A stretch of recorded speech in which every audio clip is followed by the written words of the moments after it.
Yo, what is going on, everyone? What's good? What is poppin'?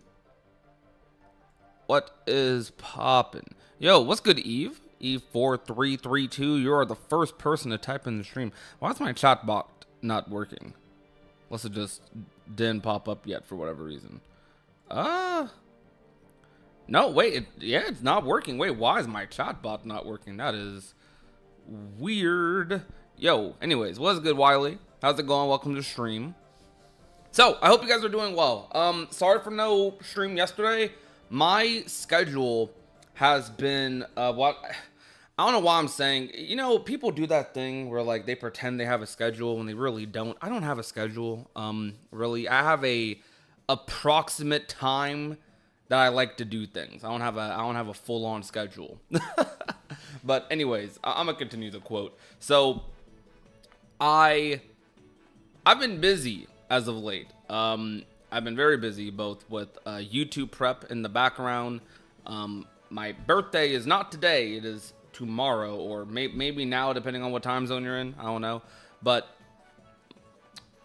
I have a pretty busy day tomorrow. I have no idea if I'm going to stream tomorrow. I have no idea. I might, and if I do, it will be probably very late at night, like maybe like 2 hours from now is when I would probably end up streaming tomorrow. Yo, what's good, Unholy Arrow? What's good, Jakala? Yo, thank God for the happy early birthday wishes. I appreciate that. You guys finished Epic Mickey Rebrushed? How was it? How was the game? Hold on. It feels weird not having chat like pop up on my stream, so I'm gonna have to use the backup chat thingy. I gotta use bot Ricks. Hold up.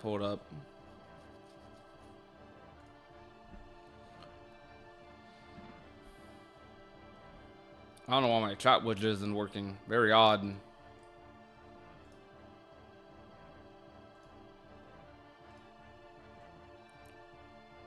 Yo, Rose, what's good?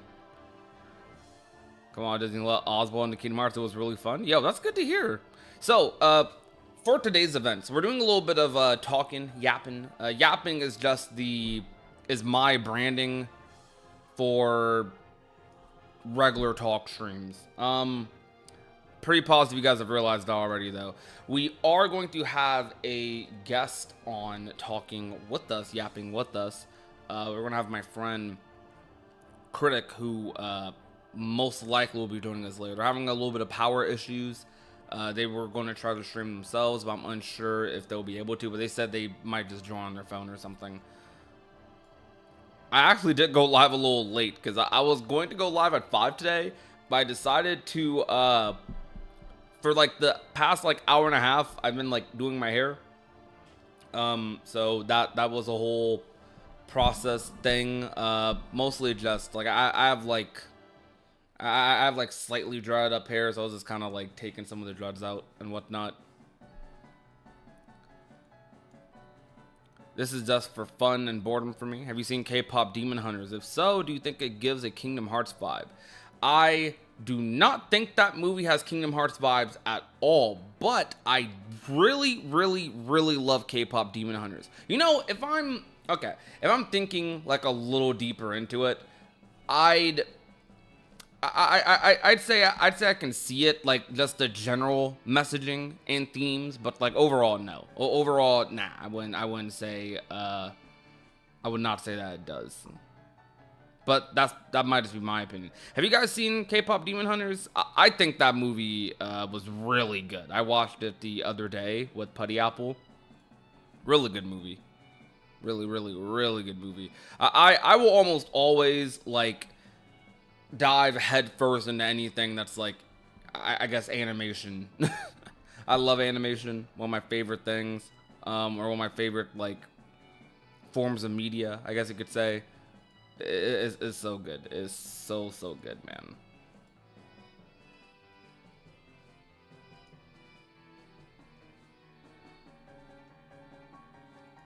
Sorry, I'm trying to get this chat widget going. How do I hide the... Whatever, I'll figure that stuff out later. I don't care, bruh. I don't care. We'll be fine. Yo, Shinobi, what's good? Yo, Final Cloud, what is good? Tall Man Vanitas. Yo, okay. Yeah, I could tell this is your first time doing because I have not seen that name before. First time doing your stream, but happy birthday to you. Today is mine. Really? Yo, we got birthdays close to each other? Dang, I got a birthday close to Vanitas. That is insane.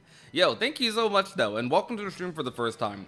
We stream decently regularly. Like, what do you guys, okay, chat, what do you guys say? I've been streaming a lot the past, like, month. Do you guys think I'm a consistent streamer? Have I reached that, have I reached that label? Yeah, am I a consistent live streamer? What's up, broski? Yo, what's good, broski? What's good? What's good? Yo, thank you, Ty. My own birthday is close. Yo, who in the chat has a summer birthday?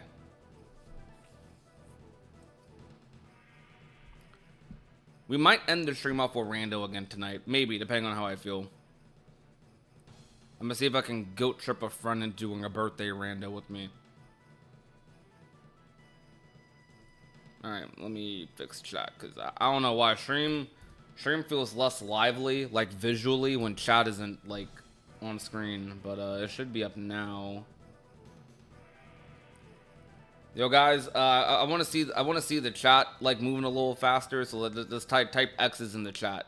Oh, I actually don't like the way that looks. I'm not a fan of that. I don't know. I don't know about this. I don't know about that.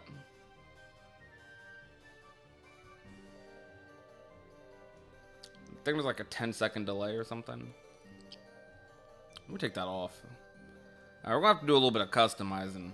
Still no news. Guys, it has been 1,174 days without Kingdom Hearts 4 news. How y'all feeling about that?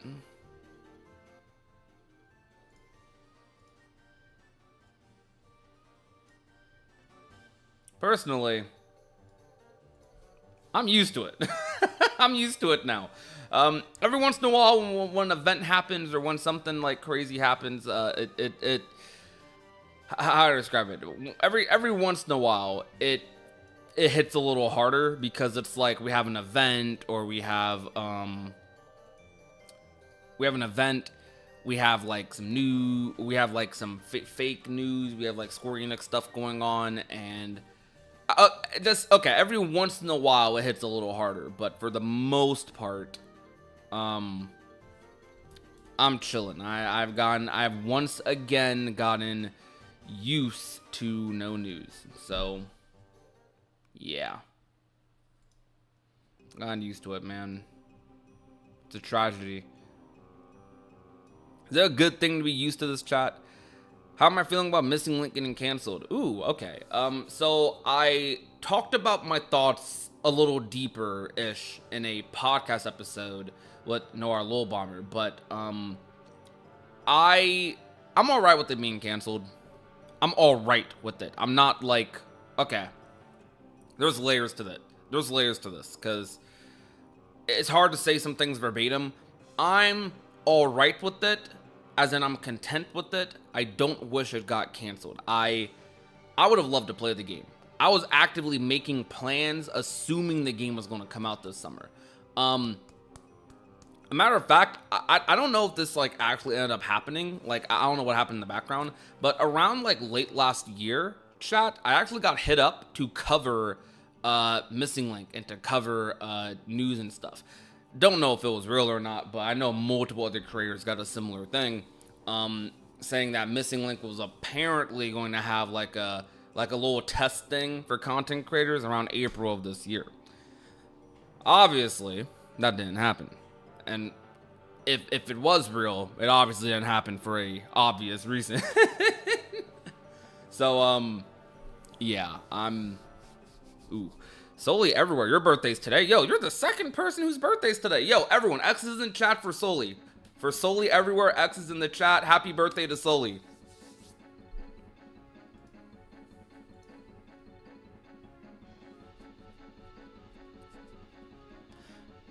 Hey, yo, Prodigy. How you doing? Hoping you had a pleasant day. Just saw Spy's reaction to the Remind DLC finale, and oh boy, it feels validating to have him say it's his favorite KH game by a mile. It's definitely validating.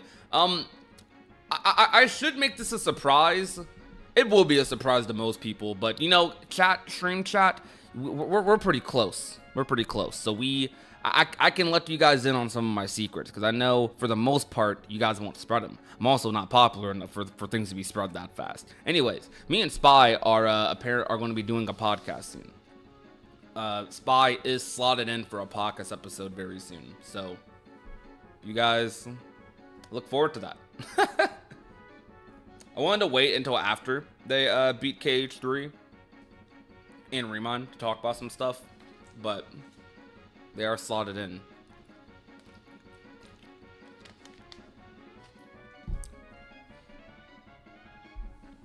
Ooh, happy to see you guys excited. Hey, don't spread it though. Don't spread it too much. Don't spread it too much. Don't spread it too much. I trust you guys, all right? I trust you. I trust you. Well, we technically don't have a time locked in, but like we are doing the episode. But we have to figure out a recording date. I'm messing around with these like different. I'm just hold on. Is this just a transparent version of the normal one?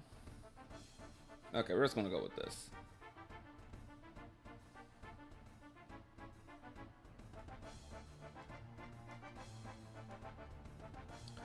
Oh my gosh, I'm over here like, what is this music in my ears? This is the OG KH2 version. Y'all hear this? Dude, the OG KH2 version of like Port Royal's battle theme, crazy. I mean, it's literally just he's a pirate from the movie. Like it's like the orchestrated version literally sounds exactly like how an orchestrated version of he's a pirate would sound. The MIDI dudes. Yeah.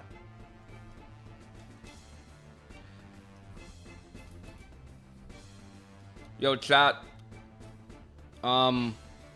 No, I'm not gonna say that. Hold on. I'm not gonna say that. The more I see Sora on the couch, the more I'm convinced he's crashing in Charlotte's apartment like Todd and BoJack Horseman. Wait, Tall Man, you're a BoJack Horseman fan? Okay, hold on. You're new to the stream, but hold up. You're a legend already.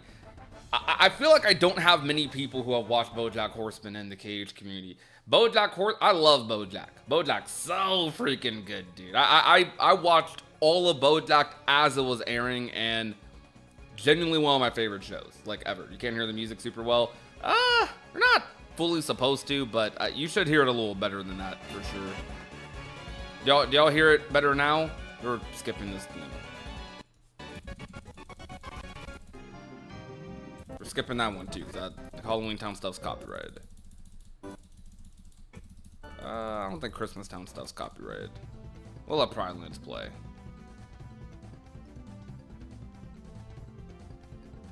Alright, I wonder, does this chat box look better? I am a fan. I've seen the show all the way through twice now. Seen the first 3 seasons a bunch though. Yeah, BoJack is so good. It's been hard to put friends onto the show because while I think the show is absolutely peak, I have a lot of friends who like are very off-put by the animation. You know what I mean? So like it's sad.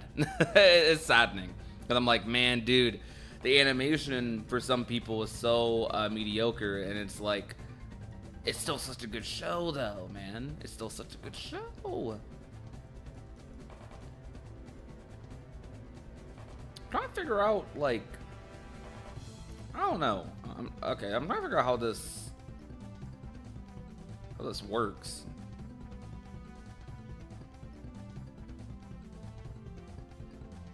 Nah, don't hide those. Oh, it's saying how long until they're hidden. Maybe. I'm unsure, man.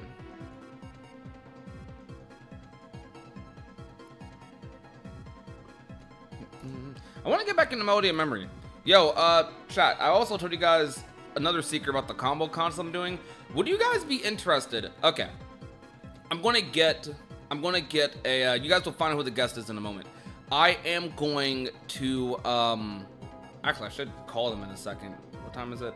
Call them in like 5 to 10 minutes. I should give them a heads up. So,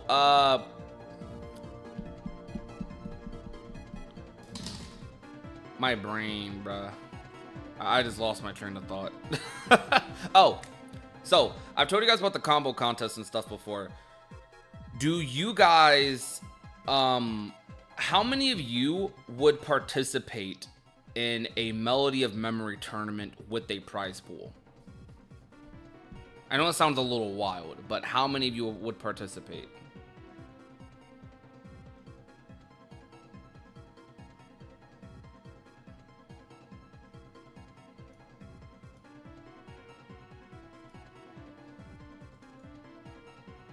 Hey everyone, hi Prodigy. Yo, Master Aqua, what is good? Welcome to the stream. Yo, guys, I'm just letting y'all know right now. You guys are going to remember these times. When we finally do get another KH4 trailer, or the game released, when we finally do get it, you guys are going to look back at these moments and be like, man, I really watched Prodigy for like 2-3 years straight, play the KH4 trailer on loop in live streams. Look at it, it's looping right now. We're in purgatory right now. I could play some other footage, but why not? I mean, KH4 trailer is kind of like the default. You guys are going to be like, yo, y'all watch this man play the KH4 trailer on loop for years. I was there. I was there. I kind of don't like this chat box. I like having you guys... I know this is one of the better ones, but I like having your guys' profile pictures and stuff shown. Because, like... Okay, but when everyone in chat is just like different colors on the screen, I don't know. Like I like showing off your guys' like, I don't know. Everyone being like more unique on the screen. You guys are just colors now. You know, still though, you guys got it. We'll figure out the chat stuff another time, I guess. We want to look back at our time through the trenches with fondness. I hope so. I think we will, but... Does anyone else agree that Bounce-O-Rama is one of the best Kingdom Hearts themes? Oh, wait, also, hold on. I didn't get a full response to this. So... Why is Google... What? Hey, Google, shut up. Shut up. I don't know why my Google's listening to me. You hopping on Bubble Bobble? No, bro. That Arxis showcase was mid. Look, I used to love Arxis. I don't know if I love them anymore, but I appreciate them. I don't know if I love them anymore, because Rose, you know how I feel about Shrive. So like Shrive, what Kingdom Hearts 3 is for other people is what Guilty Gear Shrive is for me as a fighting game fan. So like, what I'm trying to say, I don't know what I'm trying to say. What I'm trying to say is, I used to love Arxis, but I don't know, man. I gotta see how Token is. I'm very hyped for Token. I'm very, very hyped for Marvel Token, but I'm scared. I'm scared for it too. All right, so chat, I need your guys' full undivided attention and response towards this. All right, would you participate in a Melody of Memory tournament with a prize pool? Meaning like a tournament of Melody of Memory, meaning like you guys play versus mode online, or you guys do songs, and like whoever gets the most points wins, moves on, yada yada, stuff like that.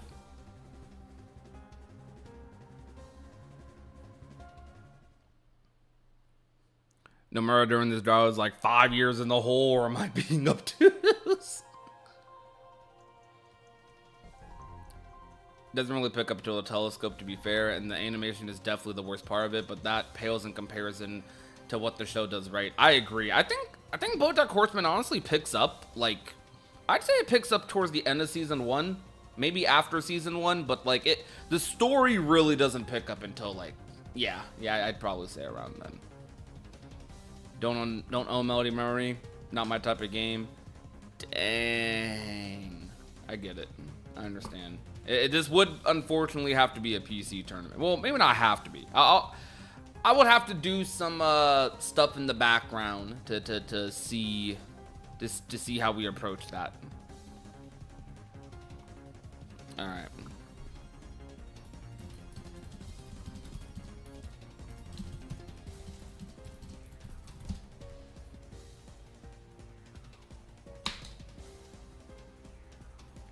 I own Melody of Memory on my Switch and my PS4, I believe. Ooh, okay. Switch and PS4. I have it on, I actually don't think I own it on Switch. I'm pretty sure. I don't think I do. Okay, well, a PC tournament would just be in a way to, like, boost the PC community for Melody of Memory. However, I do think, I could make it work on like other platforms. Ooh, excuse me. Oh, this is one of the best battle themes in Kingdom Hearts. Very underrated.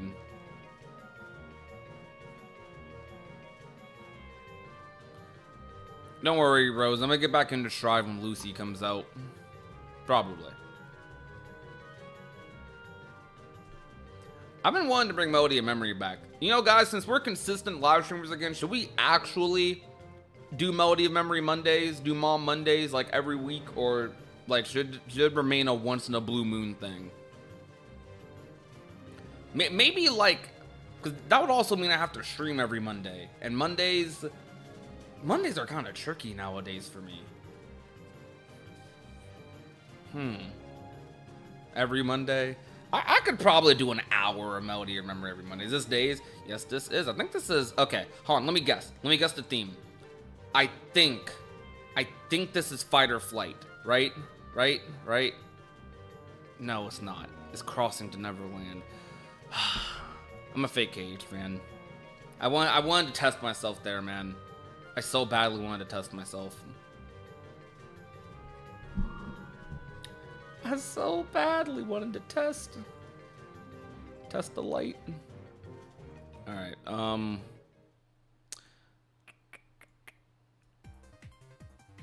Hold up. All right, let's let me play Melody of Memory cutscenes on loop. At least Melody of Memory cutscenes on loop is like the whole KH franchise.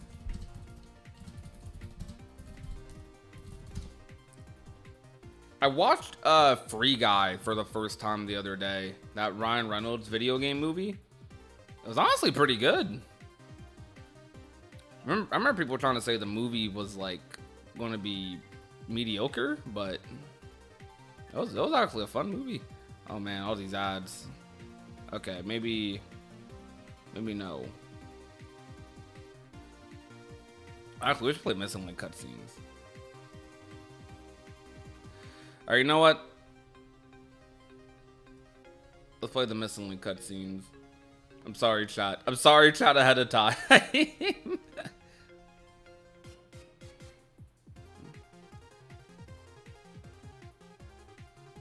Yeah, this is no more bugs right here.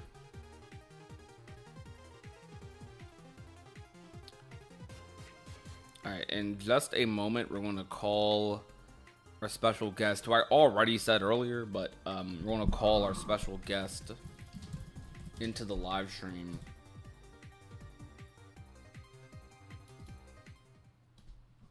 I'm just trying to figure out, trying to set up Discord stuff. Oh, my Google Chrome's crashing. I love that. Love to see it. There we go. By the way, Chaz, is the music too loud? Is the music too loud? Is it overlapping my voice? Is it messing with my voice? Let me know. Please. Please.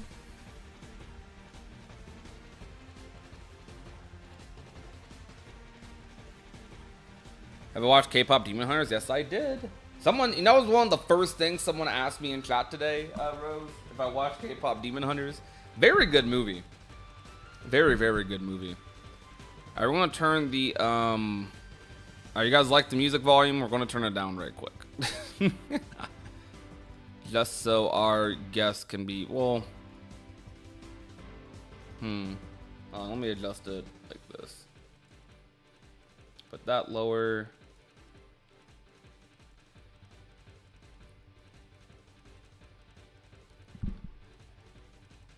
What else? What else? Hello? Hello? Yo, is that critic perfect? No. It might be.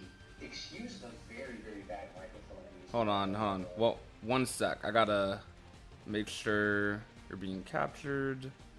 Where's my Discord? There we go. All right, now chat should hear you. Okay, dope. And no problem. Your mic's fine.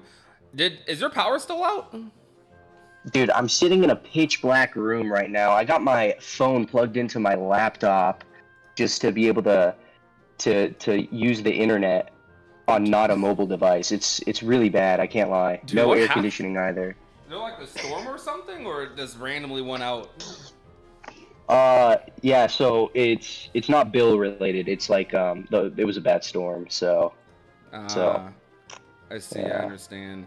But dude, so okay, let me give you guys a little bit of a backstory. So if you guys don't know who Critic Perfect is, they have been around in the Kingdom Hearts community for quite a while. I think I first like noticed them and started interacting with them around like when KH4 released. They're a popular modder in the fandom. If you guys are aware of the mod menu for Kingdom Hearts 3, Critic made the mod menu. So the C mod menu and Critic, Oh yeah. Critic has been around. If you want to also introduce yourself, feel free. Yeah. No, I've been. It was roughly around Kingdom Hearts 3, like Remind is when I really started kind of posting on YouTube on top of like modding. So that's a pretty accurate timeline. I can't lie. Heck yeah, dude. So I gotta ask, man. This, by the way, this is my first time talking to Critic in a while too. I wanted to ask. It's been a minute, yeah. I've seen your tweets about. I've seen the way you feel about Missing Link, and since we're playing Missing Link on a stream, I want to ask, well, what were your thoughts on it, man? How do you feel? I'm one of a very lucky few to have played that game. Can I curse on this? Do you curse? I can curse, right? Yeah, you I can curse a lot. It's fine. I don't care. Okay. I don't know. Some people, I don't know, are stingy about it, which is fine. I just wanted to make sure before. But dude, I played that beta, and it was honestly the hype around that game was so good, and I was so excited to actually be able to play that game like when it officially came out, that when it got canceled, it was really ironic. I was talking to one of my friends literally the day before about how, oh yeah, the odds of the game getting canceled are Oh, I so think low. I think he's They're either dying a just little going to bit. one day later. Oh, hold on, there you Uh-oh. go. It picked it up. I heard you say so low. But your mic like died for a second while you were trying to say it. Oh man, listen, I'm in dire straits. Look, I can't lie, dude. I think it might be better if I just call you off my phone. So let me do that. Let me do that really quick. nah, it's all good, Let me dude. just Feel do that. free. Honestly, the Xbox mic makes it funny. Oh, there he goes. All right, we're gonna. I know some of you, because Critic isn't like Critic is getting into the content scene a little more, like YouTube, Twitch, and stuff. But Critic is mostly known in the modding scene. I'm trying to pull some stuff up. I'm mainly trying to get the Discord React thing working. I started modding KH1 as my main game, then I moved to KH2. Ooh. And yo, guys, you guys have to say hi to Putty Apple in the chat. She just typed earlier, as soon as I called Critic, so mandatory hi to Putty Apple.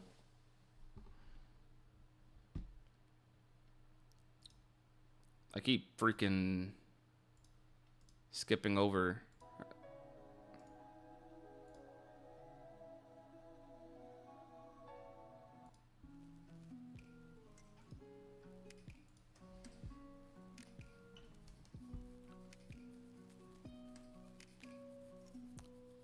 Big agree, very good. I need to buy season 4 for Shrive, especially since Venom was my most wanted returning character. Really? I just watched Yaya fight against Venom the other day, and he was like raging. Like, he hates this. He was like, I hate this character in every game. I was a Giovanna main when I played Shrive. I am going to have to get back on Shrive for a video soon, though. Every time I join a cave stream, it has me wanting to go play the games again. Been trying the Data 13 with pro codes.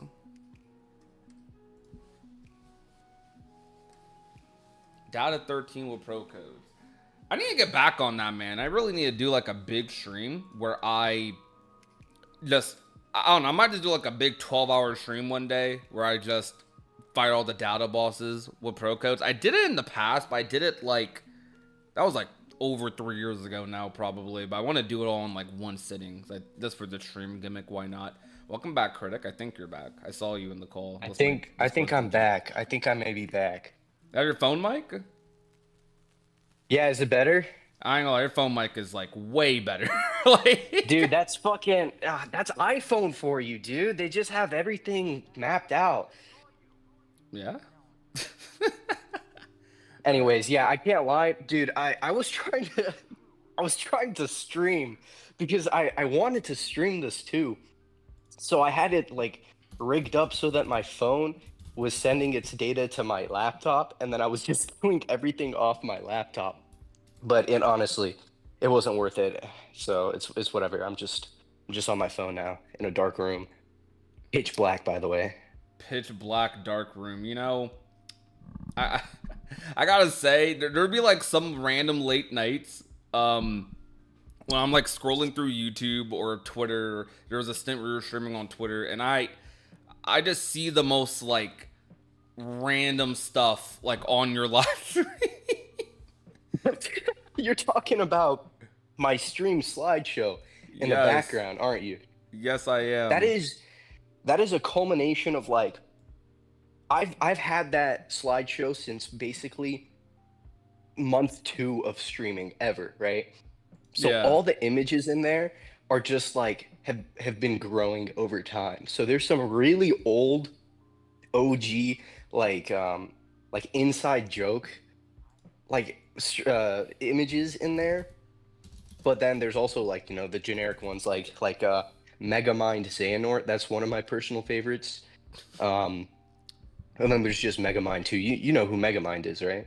Yes, I know who Megamind is, bro. Okay, good. Okay, good. Because if we're you like didn't, the same I would have age. had to give you context. The what? I think we're like around the same age, if I remember correctly. Okay. So okay, our context overlaps in that case. But anyways, yeah. So I'm sitting in this dark room right now, and it's kind of like reminding me about like the darkness in my heart about like missing Link being gone, man. It's rough. It's rough. I'm not sure how much of like my spiel did you hear before I got cut out? I think I actually don't remember. I don't think I heard much of it, to be honest. Damn, I dude. wanted to ask, like, you're in the US, I'm pretty sure, right? Okay, so I was visiting the UK. I wasn't, but I was in the UK when I was playing the beta. Oh, okay. I wasn't. Wait, you weren't in the UK? Wait. So that beta was only in the EU, right? And like Australia, right? Yeah. So, I mean, how else does someone get access to a beta? I see. Regions? I understand. You know, I think I understand. But here's the thing, right? To be completely honest, I signed up for it like as a joke because, I mean, they can see where those like where people like apply from, right? And you had to fill it out. So it's like the is it really my fault I got accepted? Not really. It was kind of like look, they didn't sift me out. I'm gonna keep it a buck with you. I 100% would have done the same thing, but I feel like I probably would have gotten some crap from people. Not gonna lie, if I did do that, dude. Like I was worried about that. Like now that it's been what? I mean, the game's canceled now. Who cares? You got the W. Exactly, right? So at the time though, I was scared about that, especially since I was streaming it. So I really made it a bit that I was like actually in the UK. All my streams, like when I was actually streaming them, it was like I'm on the Big Ben right now. I'm playing Kingdom Hearts Missing Link. Uh, but but yeah, no, that game was amazing. I can't lie, dude. I can't lie. Did that game actually feel like a Kingdom Hearts game, like in terms of like how it like play? I know it has obviously has like gotcha gimmicks and stuff, but like a lot of people were raving about the controller support and whatnot, and like the way attacks like kind of looked in the gameplay. They're definitely trying to replicate like more normal cage like movement in the game. So how did that come across on mobile? So I connected a controller like many other people, and when I was playing it, I honestly at the time and up until very recently, I still thought that they had just ported basically Kingdom Hearts 3's move set and how that worked and just added like their own custom stuff to it. But in the past recent months, the developer who was like actively posting about Missing Link on their portfolio and everything, apparently they recreated all those systems from scratch, which is insane because that game played basically one to one, like to Kingdom Hearts 3, basically. Yeah, I could definitely see that. It's crazy because the scope of this game was pretty massive. So like I know you've seen me on Twitter saying like it might be a good thing Missing Link got canceled. Even though I say that, I hope that people I know you see it verbatim on Twitter and you're like people are going to be like, he thinks he thinks the game should have died. No, I didn't want it to get canceled. I was actively making plans for content for the game. I was actively anticipating. Like I don't I just want Kingdom Hearts period. But I don't know. Like it sucks what happened. It really does suck what happened. It does. It does. I honestly think that everything they showed for from like the trailers and all the beta tests and everything, I really think that those barely scratched the surface of what the game actually had within it. Yeah. Because I think the reason they were just taking so long was because they were trying to give themselves the largest buffer as possible so that when the game did come out and they were like not only supporting the game live, but they needed to actively develop more of the game, right? And that's a hard task to juggle around, right? Basically So I avoiding think they the just Game wanted. Cross situation. Exactly, exactly. But Yeah. I think they kind of shot themselves in the foot because they kept, prolonging it. And they were like, let's give more of a buffer. Let's give more of a buffer until, Square was like, well, we need tax cuts. Let's just cut this game, right? So, Yeah. I I, I kind of yeah. think Kingdom Hearts' situation in general right now is it's not just one thing. I am pretty critical of like a couple of things when it comes to KH's current situation because I think some things are Hmm. probably a little avoidable, but I think for the most part, it's just an amalgamation of everything going on at Square plus the gaming industry as a whole, and that's unfortunately affecting Kingdom Hearts at the moment. Yeah. Dude, my power just came back on. Let's go. Let's go. I don't have to I don't have to sit in a dark room, dude. I was honestly laying down too. It was just so warm, but yeah, I'm chilling Okay. now. Anyways, my bad, my bad. Anyways, no, I agree. Now, I'm gonna be honest, like, I feel like even though I played the beta, right? Yeah. It's not like I have a up on anyone. I feel like everyone is for sure missing out on Missing Link because it's like, canceled obviously, but everyone is missing out on it. Yeah. And but I had a conversation recently with another one of my friends who like also got into like the beta and everything, right? And we were talking about how the chances of them repurposing Missing Link into Kingdom Hearts 4 is probably only 10% of that game is going to make it into Kingdom Hearts 4 because Kingdom Hearts 4 is already a pretty developed game, but like I was wondering what you thought about all that The and like repurposing repurposing aspect. Missing Link. Yeah. Okay, so I I'm unsure because KH4 isn't out yet, right? But like, I think Sigurd being the narrator is like very weird to me. But overall, I feel like Missing Link in KH4 could probably be covered in like clip notes. I don't think Missing Link was intended to be that involved in KH4 anyways, only because number tiles are typically supposed to be like entry points into the franchise. Even though KH3 was KH3, they're meant to be like appealing as possible. KH3 had very little actual Union Cross elements in it, despite what Nomura said. I remember Nomura made an interview saying like the foreteller, you're gonna see the effects of like the foretellers and stuff throughout Kingdom Hearts 3 before back cover dropped. That was kind of a lie. I'm not gonna lie. But like that whole movie was just for the epilogue. I think Missing Link's probably not going to be in KH4 that much, and it being repurposed in KH4, more than likely not. I think it's more likely that it gets repurposed after or in like a key compilation of some sort, which is why I'm kind of leaning towards them doing like some sort of compilation with everything. Because Missing Link is, even though Missing Link's gone, like technically Union Cross and Dark aren't on the app stores, so like people legit can't, new players can't experience those stores without YouTube. And Square, they're a business at the end of the day. They ain't making no money off of like Damo's video. They're making no money off of like all these videos like compiling Union Cross. So they need something in a more official capacity for these stories eventually. And I think they're going to do that after KH4, and they're going to use characters like Strelitzia, characters like maybe some of these other Union Cross characters they show as kind of launching points of interest. So like Strelitzia in KH4, you're probably not going to need to know many details about her other than the fact that like she's dead, she's in Quadratum, she's Lorium's sister, and they're going to cover like the Cliff Notes version. Even though we know a lot, I think that's how it's going to come across to people who haven't played the mobile games. So Missing Link, I think that discussion is more so for after KH4. I think they should just put all their eggs into KH4 at this point. I agree with that. I really think that either after the fact, like, because to me it sounds like we're gonna get at least one more numbered title before like Nomura steps back completely, right? I hope so, just based off of like his like interviews about retiring and everything, right?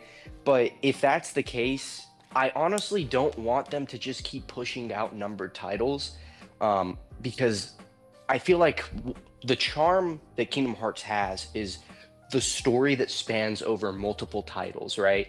Yeah. And kind of with Kingdom Hearts 2 to 358 over 2 days, right? Kingdom Hearts 2 has a lot of elements in it that make absolutely no sense until you play Days, right? Yeah. And I think they can kind of go off of that, right? If they really did just axe Missing Link because it was taking too long and, you know, for tax reasons as well, you know, they're restructuring their whole business plan, like their whole business model, right? Yeah. So if they're doing that and they have a game, I really, honestly, dude, I think that Missing Link was like 90% complete in terms of like its entire story. I kind of think right? so too. I think that game was very close to done because they waited till like the end. They probably knew that it wasn't going to be done in 2024, but they waited till like the end of 2024 to tell us that it was being delayed. And I'm kind of thinking that it was like canceled internally around like end 2024, more than likely beginning 2025, beginning of this year. I feel like the game was very close to done, but I think Square, because I don't know if you've been looking at it with the Square stuff, what happened to Missing Link has kind of been happening to their mobile game department, period, to like basically everything that isn't Ever Crisis. Like, Missing Link, I think they realized Missing Link probably wasn't going to be super profitable long term. It sucks because I actually was very hyped for the GPS mechanic personally. Like, I think that the goal was to have a long-running mobile title, right, connected to Kingdom Hearts, right, just so they could like, you know, bring in funds. Yeah. But I think the importance of the game ended up outweighing the actual gameplay type, it being GPS and it being a gacha game, I think it began to like tip the balance of the scale. And then there was too much important story in the game. They would have needed players to kind of know leading into Kingdom Hearts 4, which is kind of a major issue with Union Cross, which I honestly think that since they delisted Union Cross and everything, like, yes, those stories are canon, but they're like, it's like Star Wars Legends, right? Are you familiar with how like Oh, I'm a big none Star of Wars those fan. yeah, Very so big. none of Yeah. those stories are canon, but like when you read them, it just makes sense for the character. So it just adds more context, though it's not ever directly referenced. I think that's what Union Cross and Dark Road is that's what it's turning into, because no one can really access it other than on YouTube, I like you think said that earlier. is like, and that dials back to what I said about Shalitzia. I really think they're just going to do the cliff notes of her story for KH4, and she's a mysterious character kind of in general, because we don't even know, us as Union Cross fans don't even know how she's in Quadratum like fully, aside from her being dead. But how did she get there necessarily? I don't know. Like there's some elements to it that are questionable. But I think they're gonna leave Shalitzia like basically fully mysterious for most of the game. And if they do decide to remaster that like past content, it'll be in the form of like a trilogy, and like whether it be movies. I know this is a question I'm gonna ask you.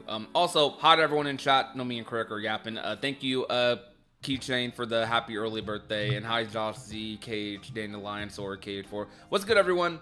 But I want to ask you, how would you prefer for these things to be repurposed? I know we mentioned Kingdom Hearts 4, and how it could be repurposed in KH4, but like, what's your best case scenario for the Key Saga? Best case, my best case is probably too good to be true, and it's them repurposing everything they've developed for Missing Link to come out as a like standalone online multiplayer game after Kingdom Hearts 4. But that's too good. I switched to my PC, by the way, so my voice might be a little wonky. No, I can tell. You sound good. Okay, bet. But what's realistically going to happen, right, is, again, I have a very, very, like, just based off of what I played and based off of the amount of time that game was in development, I feel like they had way much more done than what we have ever seen, right? So I feel like they could realistically just repurpose it into a movie, which isn't unheard of. They've done it very recently with 2.8, right? Unchained Key, that movie was just a fully animated movie, and I feel like they could just repurpose all of the cutscenes. They could even cut out the idea of like the player, quote unquote. They could just make it a brain-oriented movie, because he was also in the game, right? He was supposed to be a important character in the game. So I feel like they could make a oriented movie around him and the connections of Scala and like anything else to the story. I agree. Dude, Brain's definitely one of the characters I think is going to suffer the most from Missing Link's cancellation, because for the most part, like, we were getting introduced to new characters in Missing Link, so like I think theoretically we might be fine, right? For the most part, like if they just decide to ignore it. But Brain's one of those characters, like he had a follow up in Missing Link, and also people were theorizing that Luke's or Demix were going to be in this game as well, because they never appeared in Union Cross or Dark Road. Keylay Legacy thing. It had to be Missing Link. It had to be in Missing Link in some way, shape, or form. I don't know. There's a lot of definitely a lot of weird variables surrounding Missing Link's cancellation, and I am worried about how it could affect KH4, but I also don't think it will. Like I think at most they'll have to do some slight rewrites for KH4, and they'll probably just pivot a little bit more into like KH4. I think is mostly going to be about like the Azora Quadram stuff, anyways. So I think for the most part that story will be fine, but it's the stuff that we don't know about that could be concerning. Like, yeah, I honestly also think that they have a really unique opportunity to kind of change whatever the prologue of Kingdom Hearts 4 is they have a really unique opportunity of giving us a, like, when you start Kingdom Hearts 4, as of now, we have no idea what we're gonna like witness when we start that game.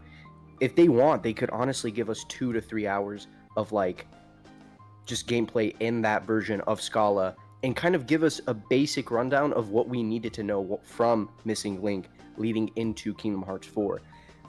Which brings me to this. When you think of Kingdom Hearts 3's prologue compared to the other games, what do you think about it? The whole Olympus thing. Personally, I think it's definitely like the prologue lacks a little bit of sauce, but like I'm not bothered by it. At the time, I loved getting straight into the game, but in retrospect, I do think like, okay, that prologue could have, they could like, okay, like it could have had a more distinct beginning. You know what I mean? Because like in Kingdom Hearts 1, you have Destiny Islands, and that's iconic. Kingdom Hearts 2, you have Twilight Town, very iconic moment. Like I think Kingdom Hearts kind of had this trend. Even Birth by Sleep, even though it was way smaller, you had Land Departure. Kingdom Hearts had this like thing where you would start off the game in like a very unique like way or setting. And Kingdom Hearts 3 kind of dives you straight in, which they thought was like a modernization approach, but in actuality, I think in retrospect, for a lot of fans, it became it lacks sauce. That's really what it is. The prologue lacks a little bit of sauce. It's still good though. I mean, it's not even really a prologue. It's just kind of you start in the first world. 2.9, dude. It's 2.9. What do you mean? Yeah, you're right. It's 2.9. Do you believe that someone in my chat, Thomas, has mentioned this? Do you believe in the whole like 0.2 like was supposed to be the prologue thing? Like how do you feel like that would have affected the game? Are you happy that 0.2 was its own separate thing, or do you think it should have been part of KH3? So, let me toot my own horn as a modder. That game 0.2 was in fact the prologue of Kingdom Hearts 3. Like there's no doubt about it. The way that those two games are set up, it's like very obvious that everything in 0.2, like within the files, there's like a giant missing piece, and that is the entirety of Kingdom Hearts 3. Which obviously makes sense. They were developing both at the same time, but more so as in like 0.2 was supposed to be the prologue. If that was the case, I feel like there's a lot of people that are bitter about Kingdom Hearts 3, like overall. Like, oh, you know, it's too focused on the Disney, it's too focused on this. I feel like if 0.2 ended up just being the prologue, it would have honestly, like most gripes people had would not have like really blossomed. You know what I mean? Yeah, you know, you brought up something interesting earlier. I don't know how big in Star Wars you are, but you mentioned Legends, so you must know a decent bit about Star Wars. You're mentioning Legends. So the way I view Kingdom Hearts, and this I think like at its core, this might be why I'm not as critical of 3, or I don't have this like burning fire in my heart towards the game or anything. Right. It's because I don't know. It's maybe the way I am with media, right? I noticed that a lot of Kingdom Hearts fans, they're like, and I don't blame them for this, but they're like very game to game. Like Kingdom Hearts 2 is its own separate product, KH1 is its own separate product. Kingdom Hearts to me is like more equivalent to like a Star Wars, a Marvel. This might be overglazing Kingdom Hearts a bit, but I do think there's comparisons, as in Kingdom Hearts has like a very long running story for a video game. So I view these games as like chapters in a book, not like the whole book.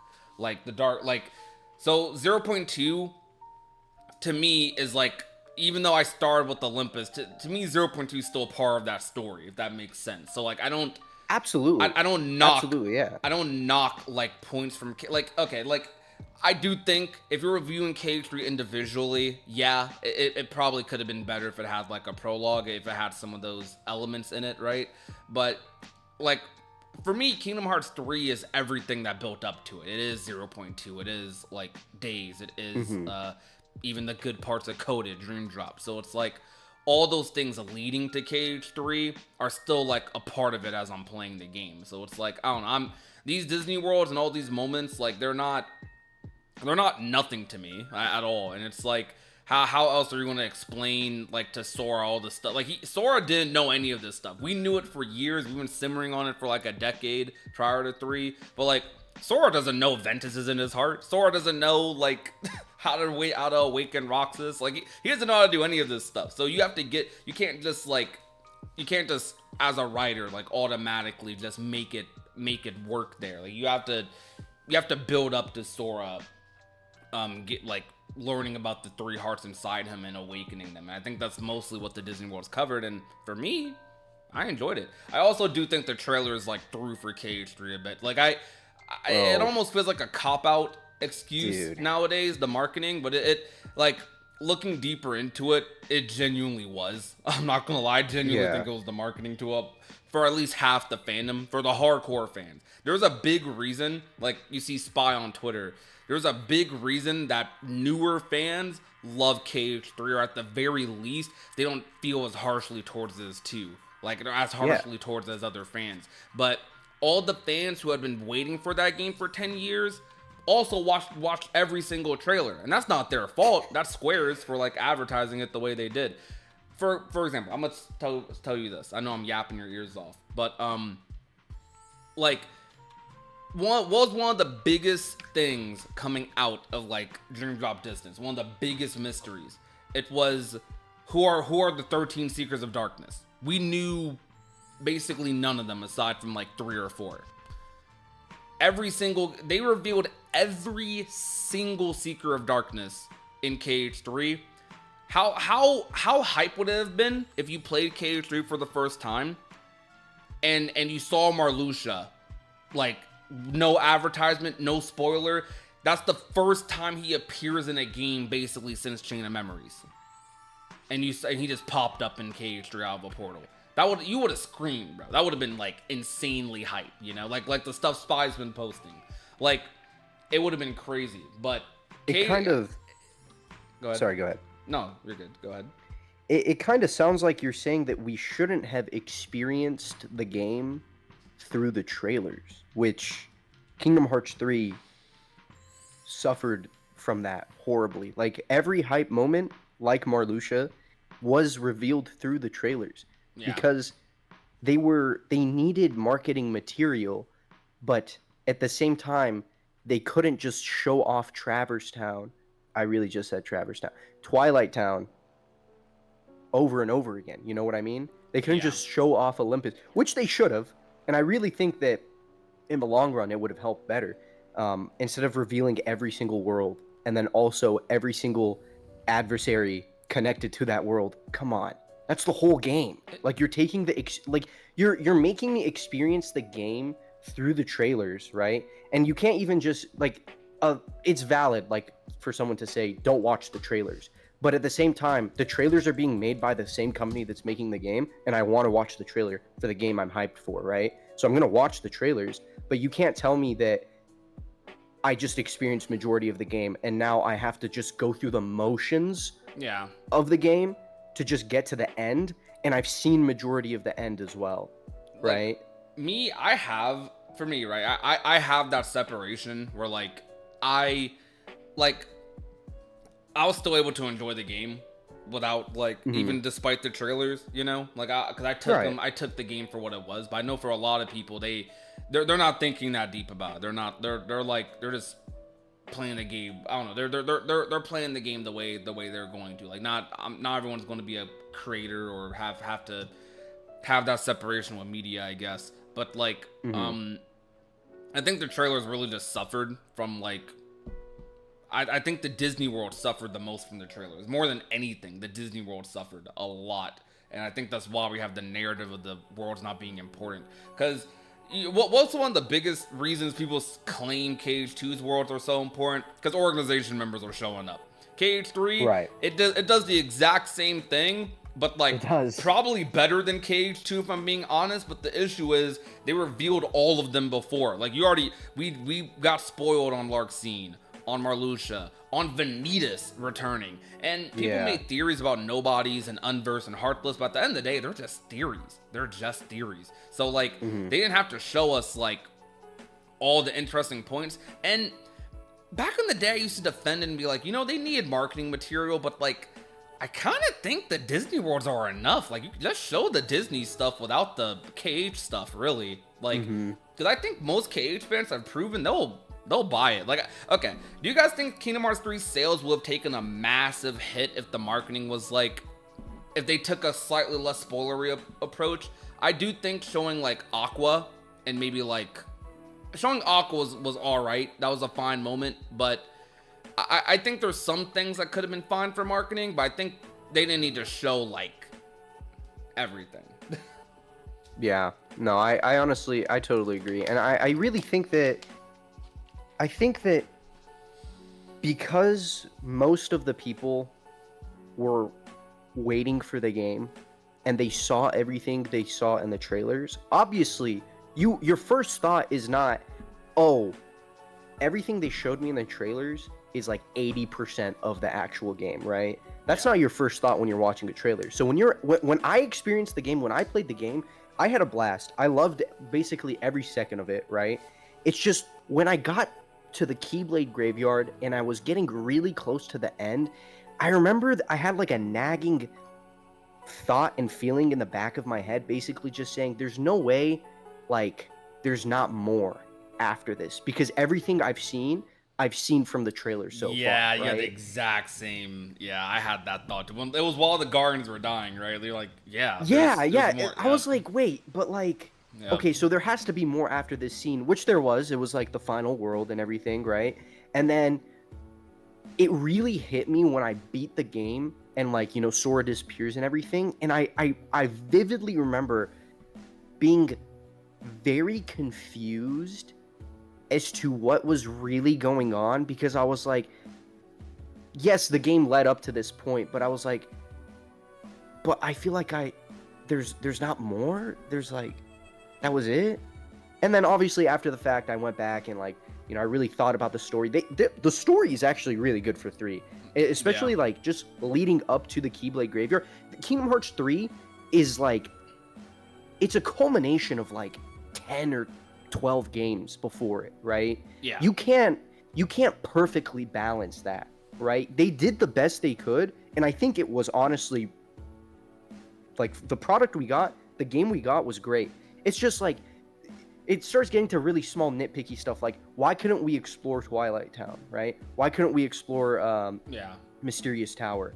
Why couldn't we interact with the Guardians and stuff, right? Like why was there not like a hub world where we could just like at the near the end of the game, why couldn't we just like walk up and talk to them? Like they're standing in their trios. Why can't we just talk to them? You know what I mean? Yeah. And it's like, okay, that's really nitpicky. This is still a culmination of like a bunch of hours of just content coming together. And that's what this game is supposed to be. Not my fanfic like of, like we got the cutscene with like Sora talking to Ventus, but then we got the cutscene with like Roxas and Ventus interacting and stuff, So it's like the stuff we've been wanting to see, we saw in 3. I just think it's because of the way the marketing was handled, it really just left a lot of people bitter after the fact. The most hardcore fans definitely suffered from the marketing cycle a lot, and that's unfortunate. And it'll probably always be like that, but I think I do kind of think while 3 is going to be divisive for just a long time, I think as time goes on, it probably won't be as like glorified as 2, because like us hardcore fans will always like be preaching the experience we had, but as more and more new fans get into the franchise, I think we're already kind of seeing it. You're going to start to see a lot more people talk about how good 3 was, and those tweets are going to get more likes, more retweets, more people are going to be like, 3 wasn't that, like it's going to slowly happen more and more, and people are going to claim revisionist history for that. And there are some things that are definitely revisionist history. I do not think 3 is one of them, because as someone who liked 3 since the beginning, I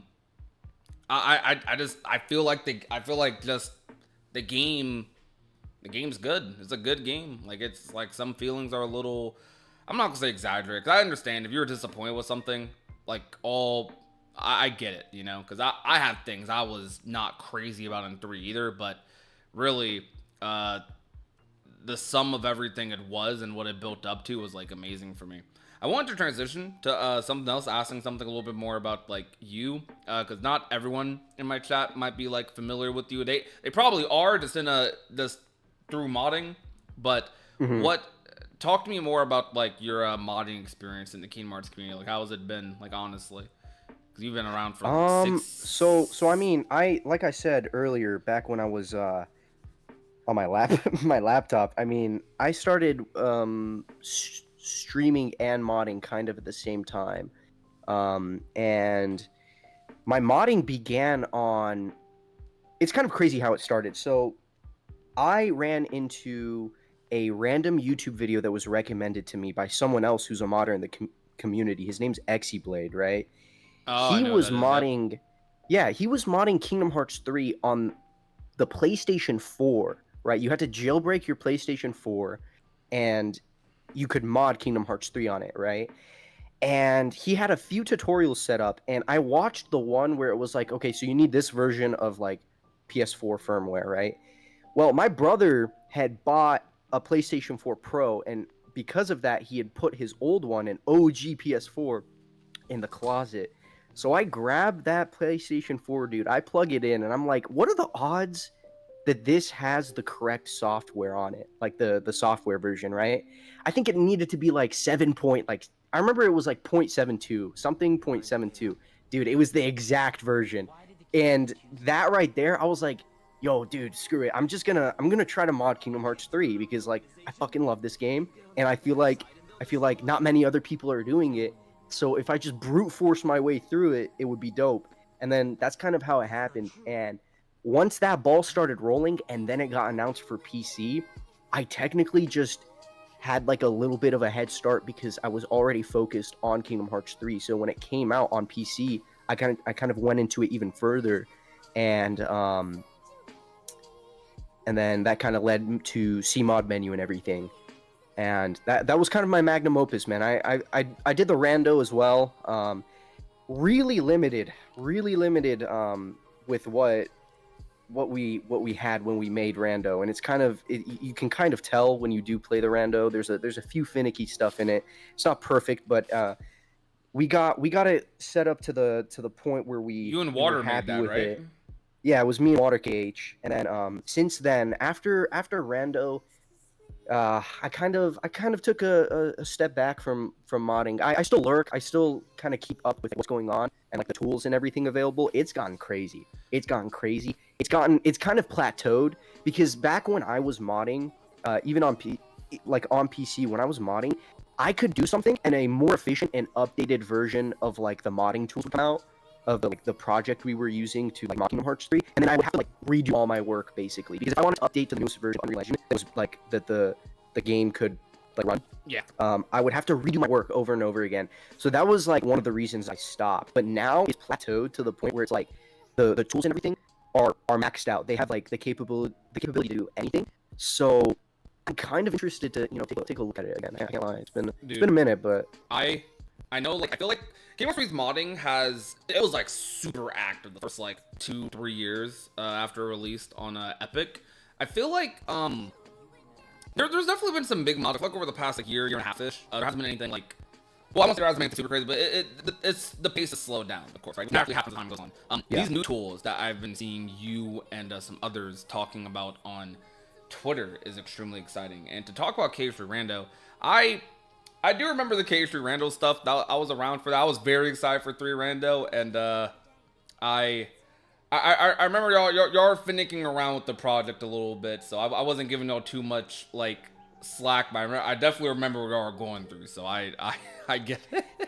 Yeah, dude, and everything that happened with that, it really hit both of us with like motivation, really. Like when I talked to Water about this like a while ago, but when we initially like announced like, oh, KH3 Rando, like we're working on it, it's possible, like that was just really to just put it out there that we're doing it.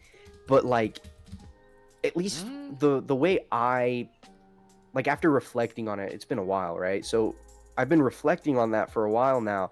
I really think that like it got it started just getting pushed, and everyone was like, "Yo, let's fucking go! When is it coming out?" And we were like, low key, like we could probably finish this and like push it out, right? And then when we did, um, we were just running into issues with like random crashes that we just couldn't replicate, dude. And it was driving us nuts. So we were focusing on that while also developing it, and like a bunch of other stuff happened, which I'm sure you know. I'm not really trying to bring that up, but I don't it know, really like the just really big, really deep stuff, but we won't have to bring it up. I do remember. I just remember seeing like the Discord kind of like.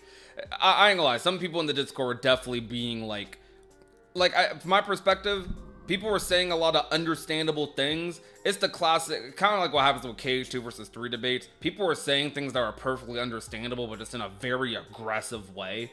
And yeah. I could that wasn't the way to go. But with Rando, I because I've been wondering.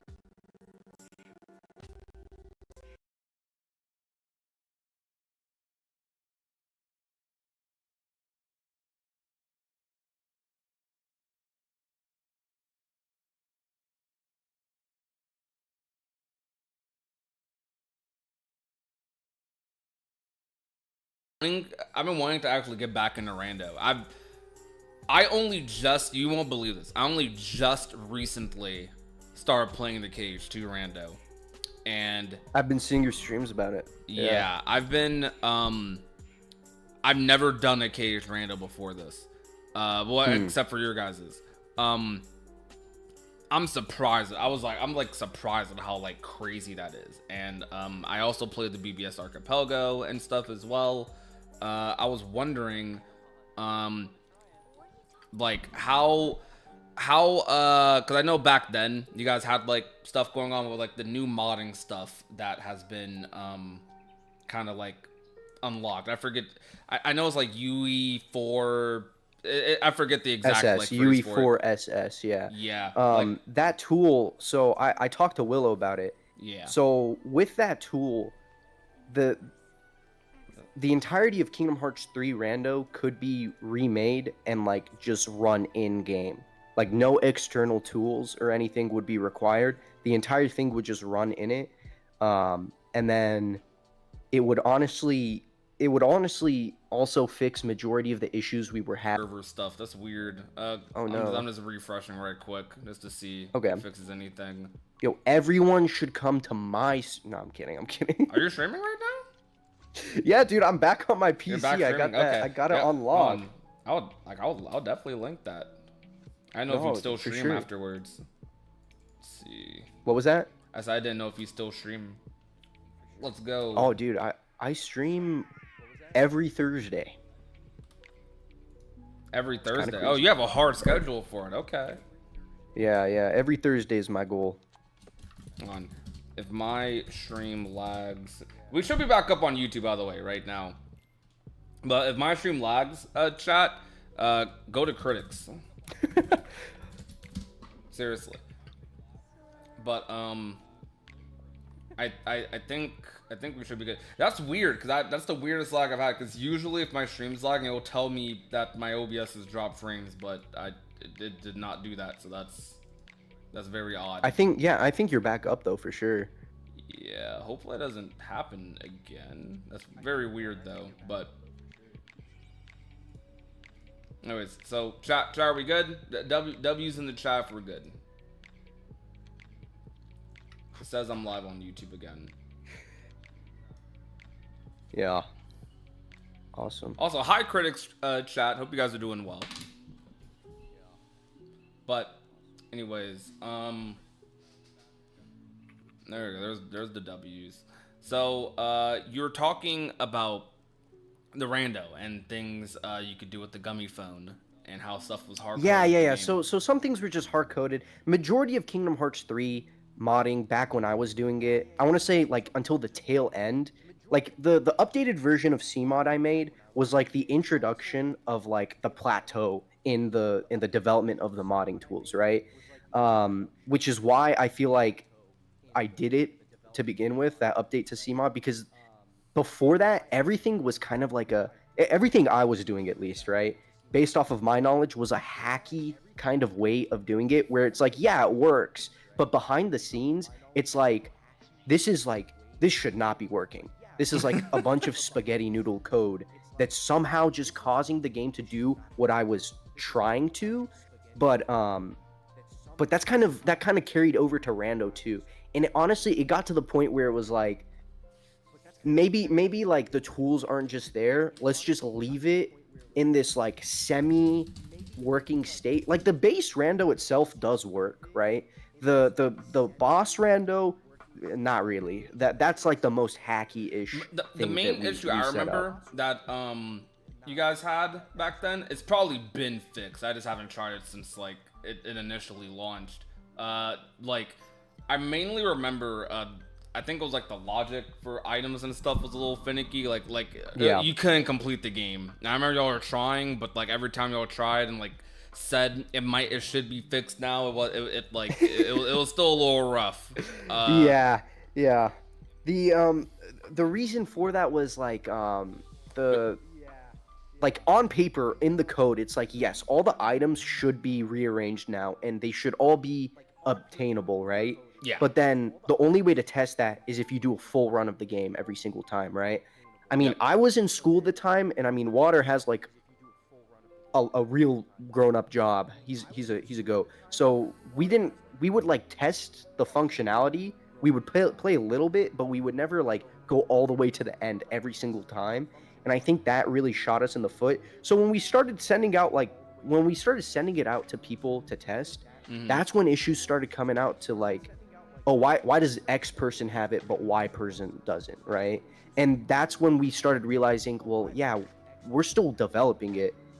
Yes, we announced it. Yes, we talked about it, but like we never said like, yeah, it's coming out next week, right? So that's kind of why things also kept getting like more and more messy. And then Yeah, you know, y'all did that at like I think the and again, like you guys like did a good job. Like you and Water both have a track record that speaks for itself in the modding scene. So like I like no I don't know.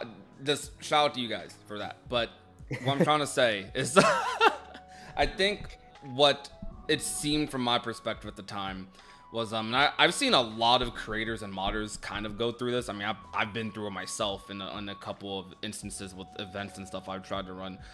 You guys probably did not expect how big the rando, or maybe you did. But you guys probably didn't expect how hyped people were for the rando and how badly people like ultimately like wanted it, because you guys did that rando. I want to say borderline at the height of like KH2 randos like tenure, because KH2 rando was like popping off, was super I do crazy remember that, optimized. So you had basically everyone from that community wanting to try out, and really because you guys heard everything. They were like, yo, I know how a rando should like maybe go and run, or how it should play in like a setting like this. And they're like, yo, let me test this out, please. But y'all wanted to go at your own pace. And I completely understand that, regardless of like whether people agree or not. That's I totally get that. But what's going on? Like, has there been any like updates or anything to the rando like since then, or like? I'm gonna be completely honest, dude. We both, I mean, at least me, since then. I've completely stopped modding basically Kingdom Hearts 3 altogether. I still have the files and everything, but you made an update to your CMod menu though, didn't you? Well, yeah, that was after. I think that was a year after. But since then, even since then, I barely like between CMod Plus and Rando was a year, and then since CMod Plus, it's now been another year. So like I've barely done anything since then, other than CMod, which is like, I need to lock in, I guess. I don't know if you. I feel like there's so many more opportunities, but I get it. Life happens. I've been the same way with a lot of projects myself. I feel like I've been, honestly, to you, like, you don't know this as much because you don't like, I don't know, we haven't talked that much in the past couple of years, but like genuinely, I had this period for a while, because we did used to talk at least a decent bit, or like be on streams and stuff a lot. My chat knows this. I have been very isolated the past couple of years, and it's mostly just because a lot of life, a lot of life has happened. Right. And I'm kind Yeah, of exactly. now. One of the reasons I hit you up to, if you want to do a stream, because make sure you have a very good vibe. I want I don't know, I'm trying to get more into like the community aspect of like KH a lot more, because I definitely took a backseat from it for a while. Not even because of any like crazy negative reasons. I mean, I have some personal ones, but like not because I like hate the community or anything. I love the KH community with like all my freaking heart, dude. Modding community, like my fandom, other people's fandoms. Like, I don't know. You see me on Twitter. I'm a little bit of a troll on Twitter sometimes, but like genuinely, one of the reasons I do my thing on Twitter a little bit is because I don't know. I'm like, dude, I want to put KH on like this pedestal, bro. Let's make KH part of every discussion. Why not? Right. But I mean, I feel like another reason is just there hasn't been enough. There's just nothing to like really talk about KH related, like not really new. Yeah, new information wise, Yeah. you know, which I mean isn't a bad thing, but like it just, I mean, it kind of sucks, you know. Yeah, it's a little slow. So we gotta kind of we gotta do our own things to entertain each other. Yeah. Well, what's your opinion on the whole wait cycle for KH4, by the way? And Dude. like the fandom and whatnot. Oh my god. We're an open book here on stream for the most part, so. The screenshots were probably the worst thing they could have ever done. I can't lie. I can't lie. Yeah, I've been questioning that recently. Like, is that more of a positive or negative? I'm happy I have them, but I'm also thinking to myself, like, why do you release that with no follow-up? Yeah. Yeah, and I mean, I get why they did it, but even Kingdom Hearts 3 had 1-minute trailers that kind of just showed off not much. I'm talking early Kingdom Hearts before Unreal Engine, like when it was Luminous still. There was, I think, a total of 3 trailers in Luminous, right? And one of them is literally just Sora in Twilight Town attacking like a large body and a few shadows, and then that's it.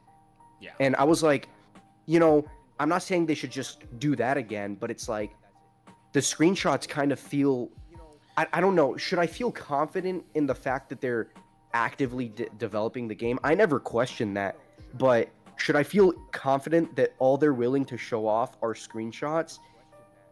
I think they're trying to. I think Square is a little like. They're weird. I'm gonna be real. I love Square, and I'm not. Look, okay. I don't know what your perspective is on this in the fandom. Me personally, right? This is the type of creator I am, and this is to chat to. Y'all know I've said this before. Love Square Enix. They have been very nice to me on certain instances. They've given me codes for games, and well, they've supported me, right? And I obviously support the crap out of their game, and I'm here for it. But as much as I am a Kingdom Hearts fan, that does not mean I will not say how I feel regarding the company. I try to I'm just a KH super fan. I'm not no like industry plant or like I got the sources, I got the leaks, bro. No, I'm just my like approach to content is I'm a fan that just talks about the game. Now that's kind of it. So I'm a fan with the microphone. Anyhow, with that being said, to Square, personally, I think it's really silly how long it has taken. I think 2 years was like, okay, you know, they're waiting, they're buying their time. I get it. I know, like, we know the developers work hard. Like how you said, it was never in question if the game was being developed. It's never in question that, like, the devs are working hard, that the devs are, like, obviously putting their all into this game in some way, shape, or form. I think the semantics and debate comes in where I kind of feel like we've reached that like point in the marketing, quote marketing, where I do kind of think the wait's doing them more harm than good. I'm not saying they need to drop the game right now. I think even when it was announced, people were thinking, okay, this game's probably not coming out for a couple of years, but we were at least hoping we'd get like spoon-fed along the way. Oh, he definitely. But we were at least hoping. No, I'm What here. is I'm right this? here. What's up? I'm sorry. No, this. Okay, this like lo-fi remix. This dude was like talking during it, but whatever. I played some like really random lo-fi mix on my stream. But this I'm trying to. What was point is I'm trying to say? Like I think at this point they should release the trailer just as a PR move, because like every event, this keeps happening. I think this year was like the most telling one, because it's like I'm not saying you need to harass the devs or anything, but I do think like they already revealed the trailer. They already announced the game early. I'm not like. I don't think just because they drop trailers means they're going to spoil us. They should learn their mistakes from 3, still release trailers, still release stuff. Just don't show like big important stuff. I don't think it's that hard to like know what's important and what's not, like for Square Enix, in my opinion. Like show some Disney World stuff. Show I don't know. Show Darth Vader with the lightsaber. That's it. Nah, show, man. Nah.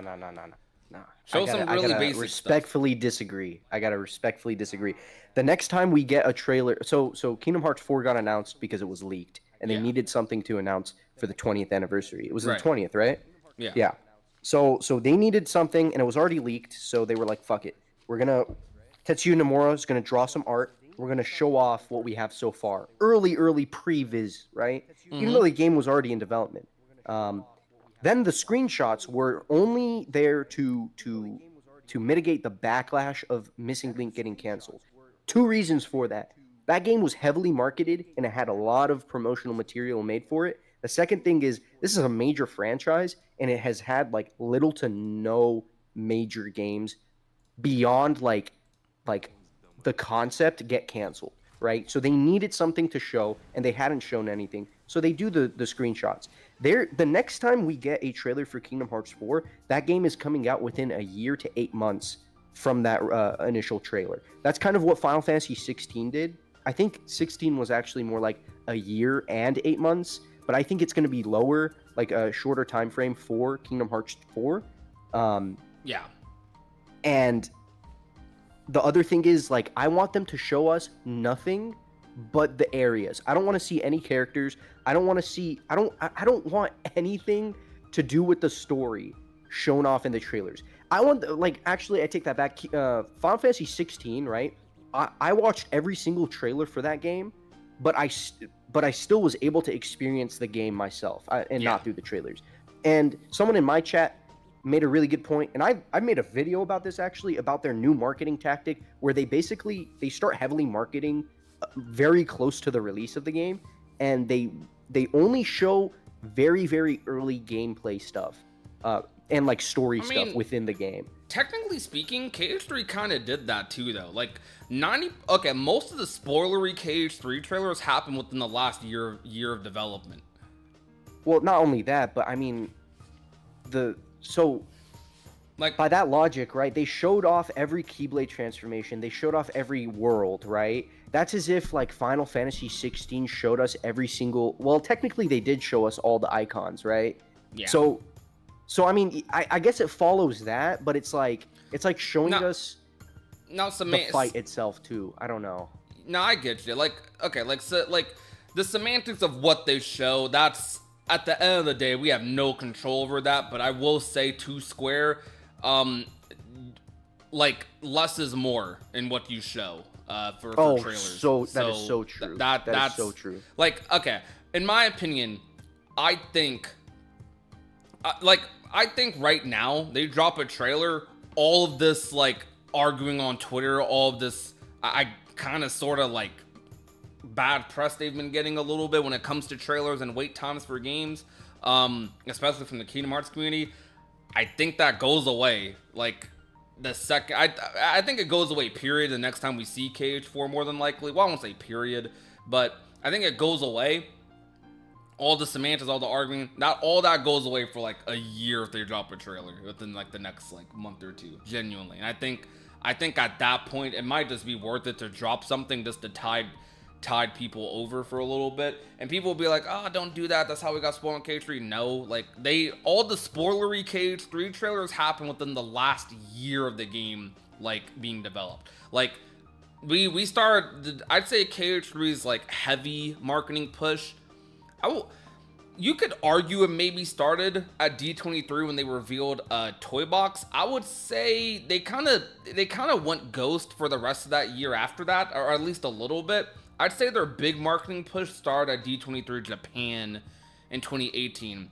That was when we got Don't Think Twice. That was when when within a week of that we got Monstropolis revealed. That was when Marluxia was first shown in the Tangled world, and then a couple months after that, that's when we got 3 trailers at E3. We had exclusive orchestras before. Basically, like that last year before 3 came out was where basically everything happened, and that was their marketing push. And I think they're going to probably take a similar approach with KH4. But my suggestion is that they mostly stick to worlds. Most KH trailers ended with big story elements. They ended with I'm playing them on screen right now. Ended with anti-Aqua. They ended with like some Xehanort quote or something. They're Aqua got Norded? Yeah, like they're over here showing like all this crazy stuff, right? Showing the game's tragedy and really marketing like the ending of the game. Essentially, they had a whole trailer about the ending of the game, which I think is flawed. Like, to be honest, I think that's a very flawed concept. I think Remake did the same thing actually, but still, like, I don't agree with that at all. I didn't watch any trailers for Remake till after. I think I hope and I want to have faith, because even though K3's marketing, we criticized it, I still love the game. It still ended up being my favorite video game personally, right? Mm-hmm. I'm hoping for 4. I think Square can drop a trailer for 4 right now and still have people have a good experience personally. Dude, I'm telling you 2 things, right? The reason I don't want them to is because we have the screenshots. Even though I don't dislike the screenshots. I love the screenshots. It was damage control, yes. Mm-hmm. But I'm glad we got them, because if we didn't, then that would have been worse, right? So they had to say something, and I'm glad it wasn't a trailer, but I still dislike the idea of like that's all we're supposed to get. Even I'm contradicting myself like extremely, but I still think the next time we get a trailer, it has to be when they're ready. Like when they're ready to come out with the game. And I really, really don't want them to just do a willy-nilly trailer. Fair. Like, I can't disagree with that. Like, I can't disagree with it. It's like, I get it. Like, I agree. Like, I would definitely feel a little weird or uncertain if they dropped a trailer and like now in development start playing again. So I was thinking more like an announcement for an announcement. Like, announce a trailer now and be like, oh, drop a trailer, and at the end of the trailer be like, we'll be back. And 26th anniversary or something, I don't know, or 25th anniversary or something, I don't know, whatever they want to say. Maybe not that long, but you get the concept.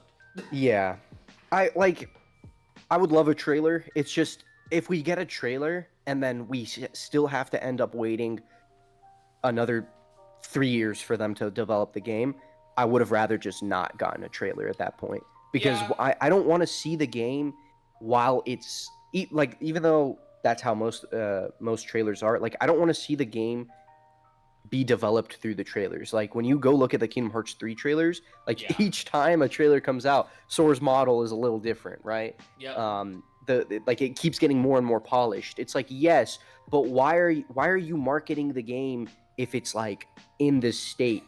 Just chill and show it off when you're ready. When it's like, when it's to the point where, like, if we're going to change something, we're not changing his fucking model, right?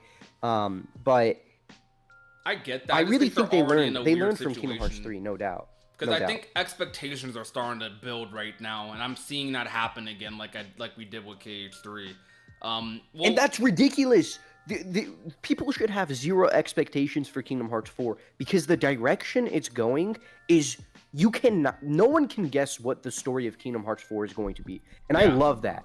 The way Kingdom Hearts 3 ended, and the way the trailer has set it up, and the way Melody of Memory and everything has set up everything, no one can speculate shit, because anything can literally happen. I don't think it's expectations, because I mostly saw this one like during the Summer Games Fest fallout. I'm gonna call that. Like this is the second time in a row we've had a Summer Games Fest fallout. But yeah. The Summer Games Fest fallout, because that was, I think I would say that's when the right now it's simmered down and we're back to our little niche like Twitter circles. But would you agree that when Summer Games Fest and those events start rolling on, you start seeing the casual like KH population come up, and they start tweeting and yapping.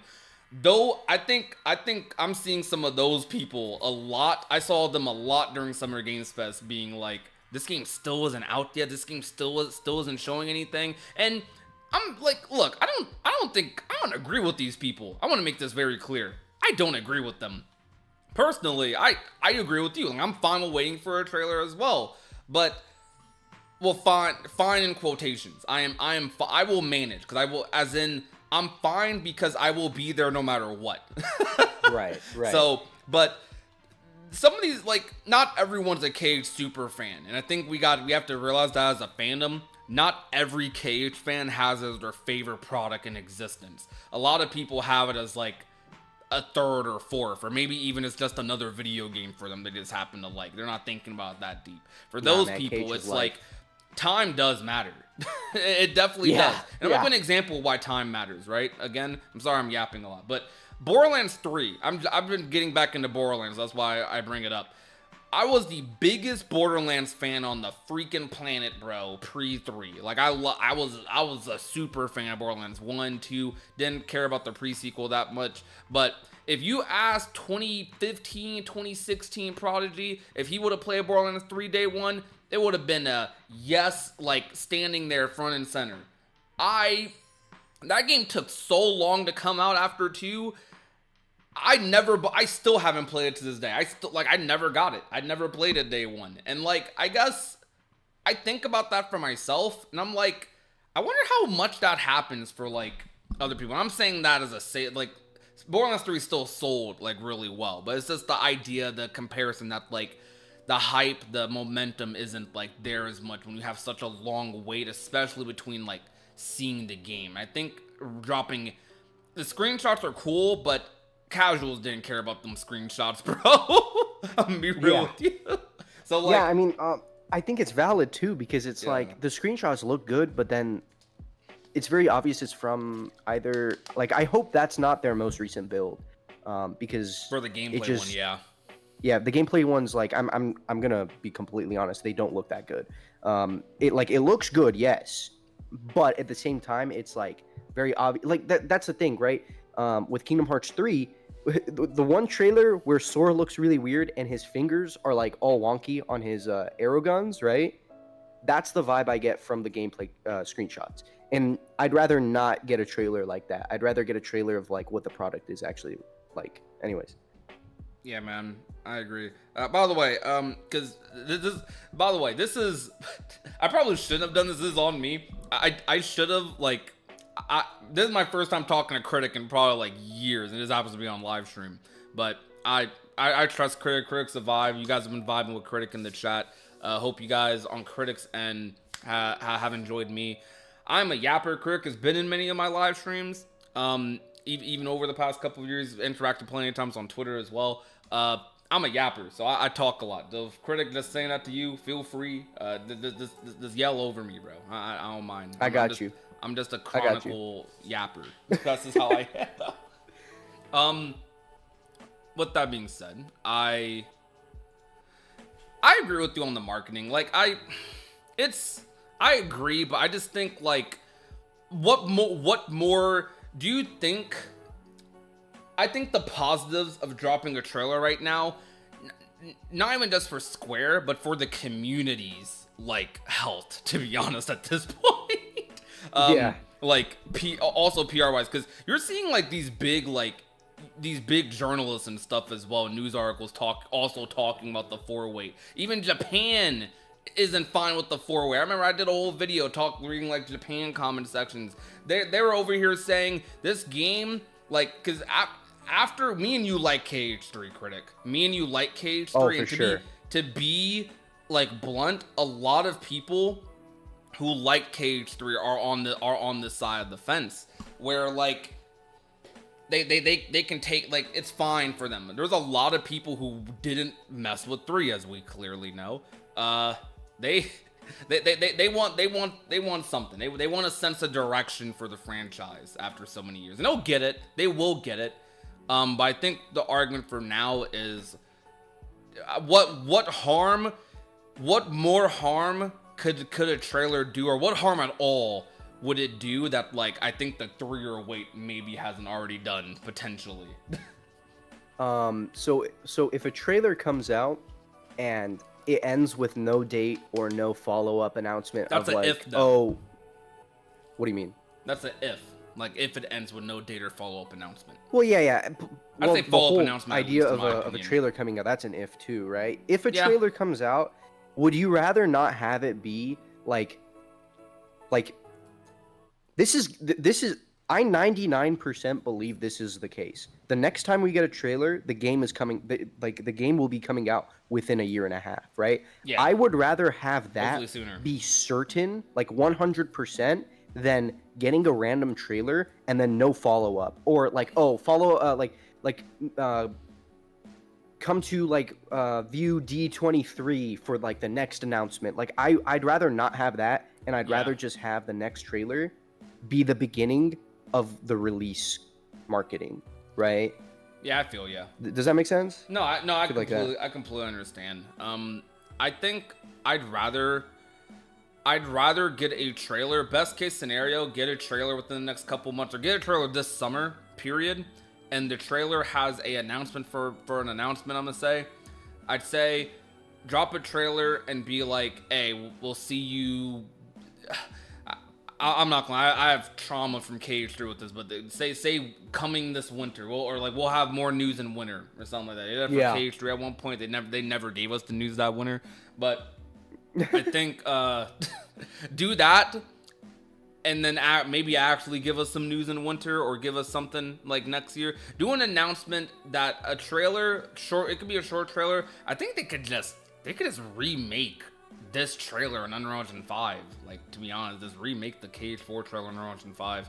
Do that. Oh yeah, with the and updated say, models. we'll see you in December, or like during the 24th anniversary or something. Me personally, though, I'm pretty confident that the game is probably going to come out at the earliest. I think the absolute earliest it drops is like late next year. But I kind of think agree. KH4 is aiming for 25th anniversary. That's why I believe. Well, I think, 25th anniversary lines up with the 30th anniversary of 7, and I think they'd rather prioritize that. I think so. Okay. Because Remake Part 3 is the end of Remake, When's and I 7th think anniversary? it's next year. Oh, well, like the date, like the time period. I don't know when 7 Oh, released.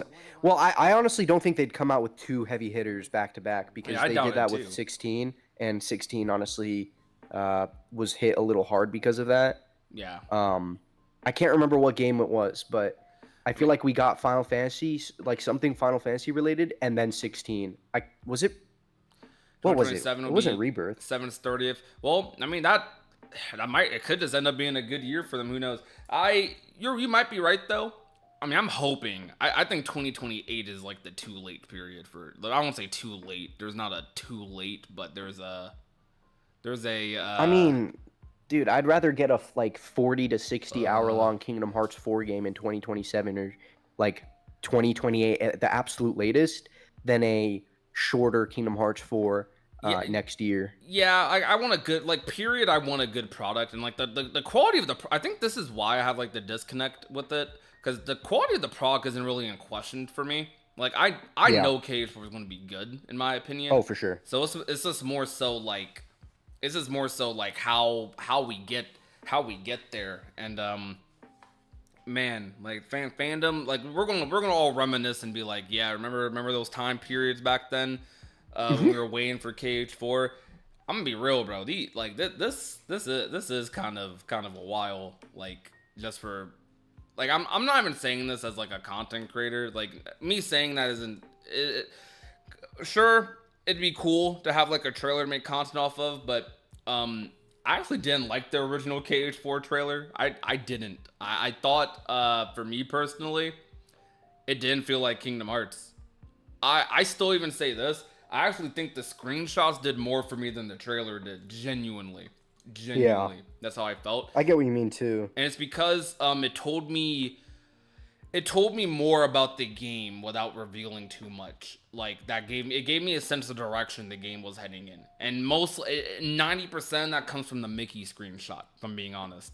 Dude, Like that got that me super hyped. screenshot is crazy. I can't lie. I know, bro. I can't lie. That really opens up the door of like Final Fantasy VII, like both part like remake and rebirth. They do something really well where it's like you're playing the game, right? You start doing some cutscenes, and then out of nowhere, your group gets split in half, and the camera shifts to not Cloud, and now you're playing as Barrett for like an hour and a half, right? Yeah. And I love that. And I really think I don't know why games are afraid of letting you play from different perspectives. Like, yes, have a central main character, but having the camera randomly pan to a unexpected character out of nowhere is like such a breath of fresh air. And I really think that like Remind did that, but I wish Kingdom Hearts 3 itself, like base, did that too, which it did with Riku, right? So Yeah. obviously they're not afraid of doing it in 3, in for Kingdom Hearts in general. I really hope that we really get that more in Kingdom Hearts 4 with like, out of nowhere, like it cuts to a cutscene with Mickey, and then instead of cutting back to Sora or whatever, right? We start playing as Mickey out of nowhere. Dude. I feel like that'd be dope as shit. I think that opens the door for Melody of Memory. Like, okay, because Melody of Memory is ending, like, as a whole. I felt this way back then, but I didn't really have any, like, proof for it. But, like, that ending to me felt very much so like, I guess, like, what Dream Job Distance's ending sort of kind of was. Or I guess to better put it, 2.8's ending. Like, that was, like, the start of the next arc. Like that's when they're about to start moving. Like he gave a mission to everyone. Mickey go to Yeah. Scala, Donald and Goofy tell everyone to stop their search for Sora, Disney World stuff, and Kairi training with Aqua. It gives me more hope for all of those things to be explored, and I feel like that's probably going to be the B plots of KH4, and that excites me a lot. So that Mickey screenshot gave me proof that okay, they are thinking about these other elements, because I was actually kind of worried about KH4. Even though I love Sora. Sora's my favorite character of all time, period. I was a little worried, despite like wanting to play as him throughout most of KH4, that they would not care about the other like characters. Because that interview Nomura said in the Game Informer thing kind of spooked me a bit, because like I get it if you're trying to reset groundworks for Kingdom Hearts, but if you brought like he brought all these characters back, and I feel like even if it's just a cutscene or two, like they gotta be in there, bro. We gotta see like Roxas, Xion. We gotta see them like moving around, doing some stuff. But he was like, I don't know if there will be room for him in KH4. I'm like, what? That's kind of weird. Yeah. And the thing is, like, we still don't know who is going to be introduced in this game. We have Sterlitzia so far, right? That's unexpected. Who else are they gonna just randomly show off? And how many new characters are there going to be, right?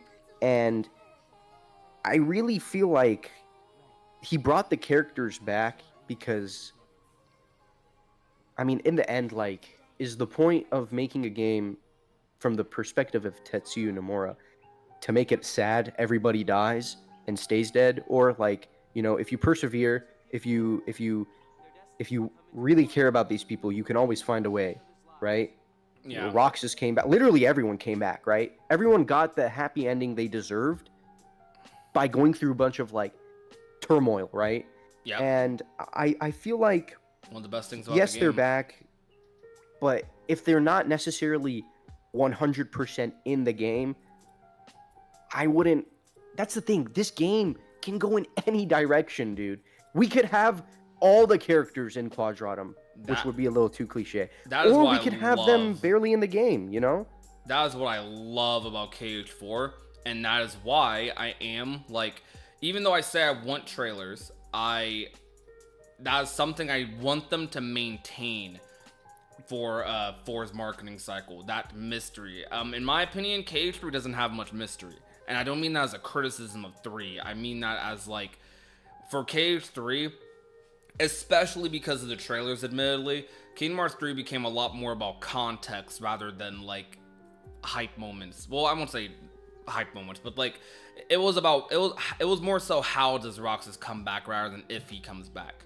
How does Xion return rather than if she returns? How does Sora beat Xehanort rather than if he beats them? Like stuff like that. It was about the how and not the what. I think like Remind brought this feeling back. Yozora, the Master, Union Cross, they are filled with mystery that I think hasn't been this strong since probably KH1 since the series started, and that's very fitting because this is a new arc, and I love that so much. Yeah, I'm super excited about that aspect. You know, Critic, I think if they had to go into a if I had to use an example for like marketing approach, or just like if they want to, because inevitably the marketing cycle will start, we will get a lot of trailers, we will get a lot of content probably in some way, shape, or form. I think the Remind approach to marketing, given it was DLC, was literally perfect. Like I think that's exactly how you go about promoting like these games in the future. I'd say the only thing they might have went a little overboard with was maybe Yozora, but even then I think that's perfectly fine, because like we didn't see Shibuya, we didn't see anything else. We saw like him from afar, like face to face with Sora, and that was it. And the trailer ended. Like that was like pure aura moment right there. Yeah, that's after having seen him in the secret ending too. So it's not even like, yeah, like we knew there was something up there. So it really just opened more questions than spoiled, I guess. Yeah, you know what I mean? You didn't know for sure if he was the secret boss, but you could probably put 2 and 2 together. Yeah. Like Remind didn't show, like they left so many surprises for us in Remind. I think that's why the hardcore fans adored Remind, because they didn't show much of it. Like they gave us 3 trailers for Remind, with like some screenshots and stuff. They showed us like data greeting, and they showed us some like some repurposed cutscenes in the Remind scenario. They didn't show us the Guardian fight. They didn't show us. Did they actually? I don't think they did. Did they? They show us the Guardians fight? They might have. I might be misremembering.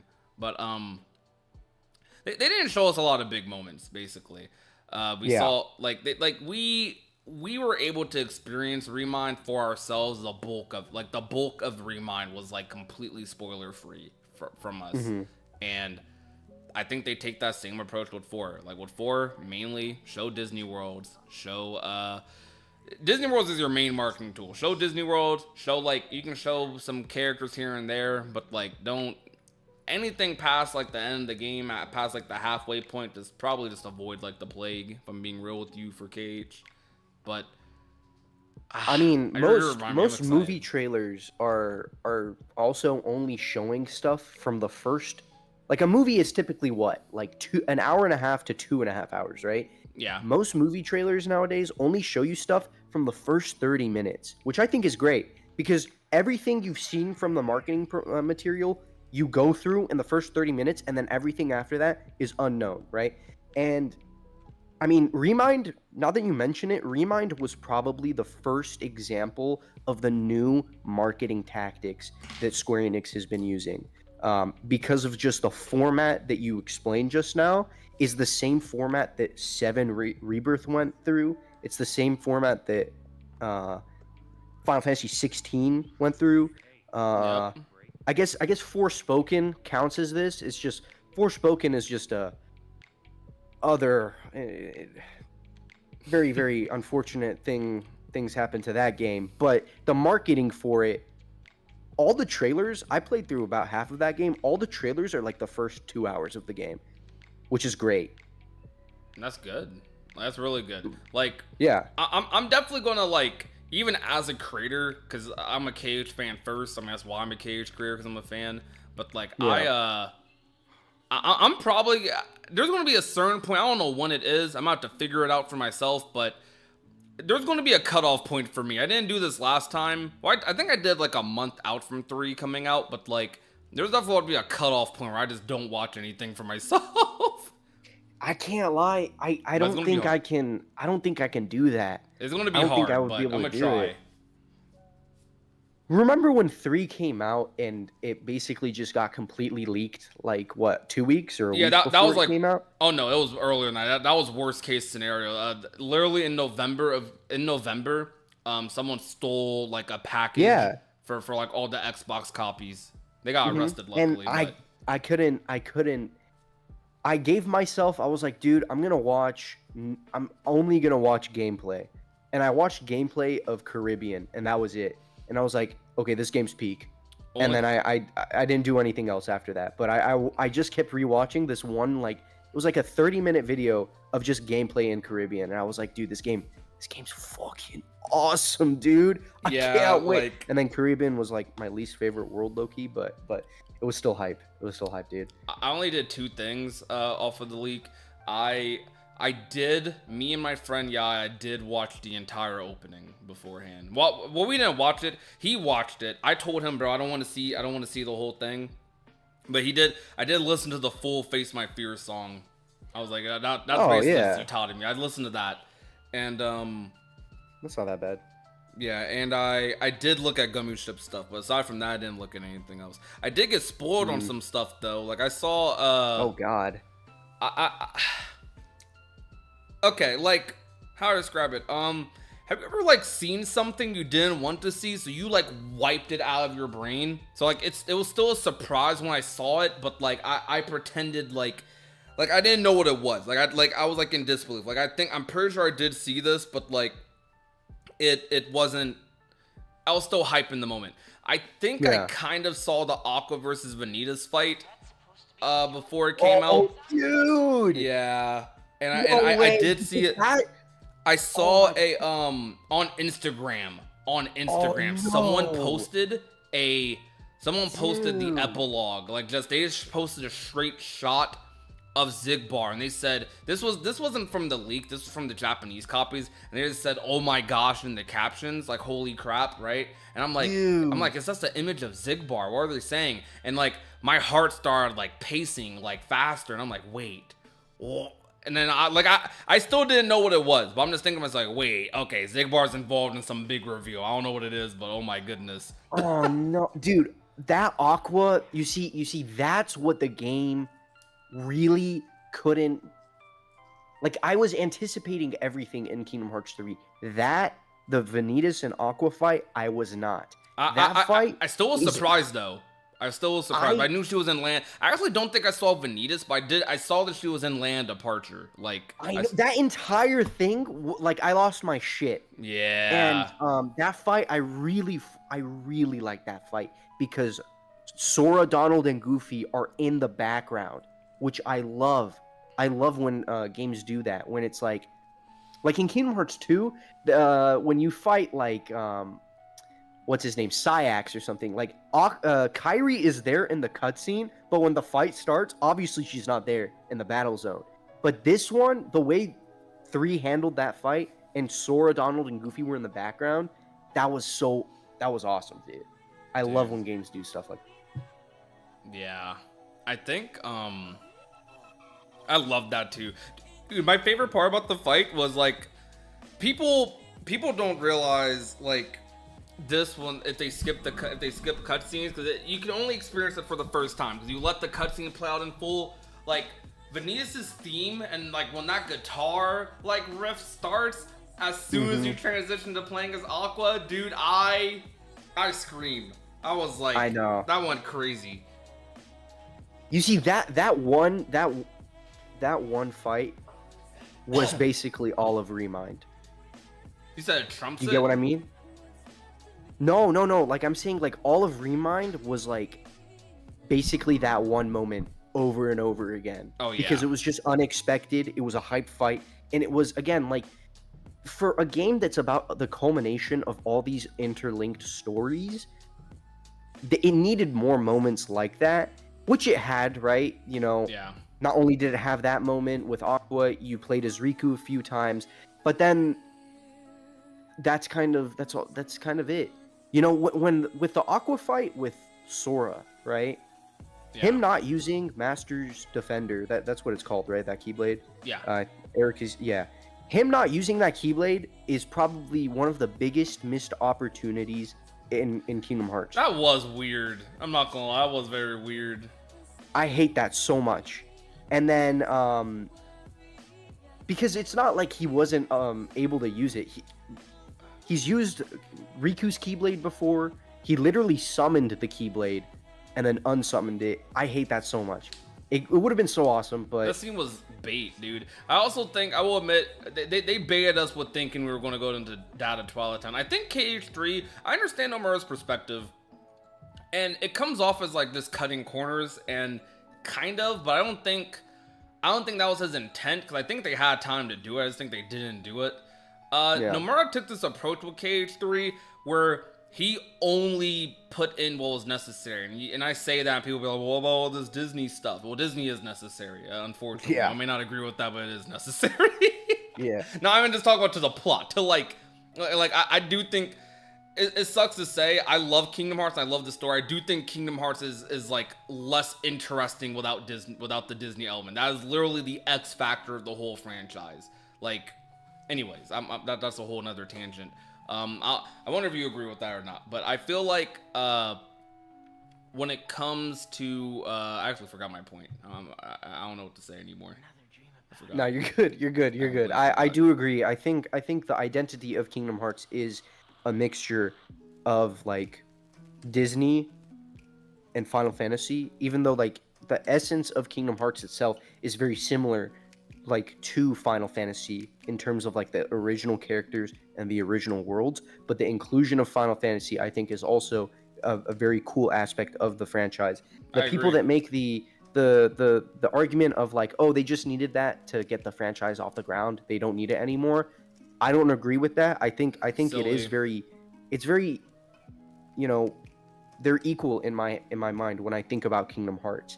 Like Kingdom Hearts is majority Disney, right? Because that's the Yeah. whole concept, right? But then the other majority would go to the actual original Kingdom Hearts related things, and that little bit remaining is what Final Fantasy's inclusion fills, right?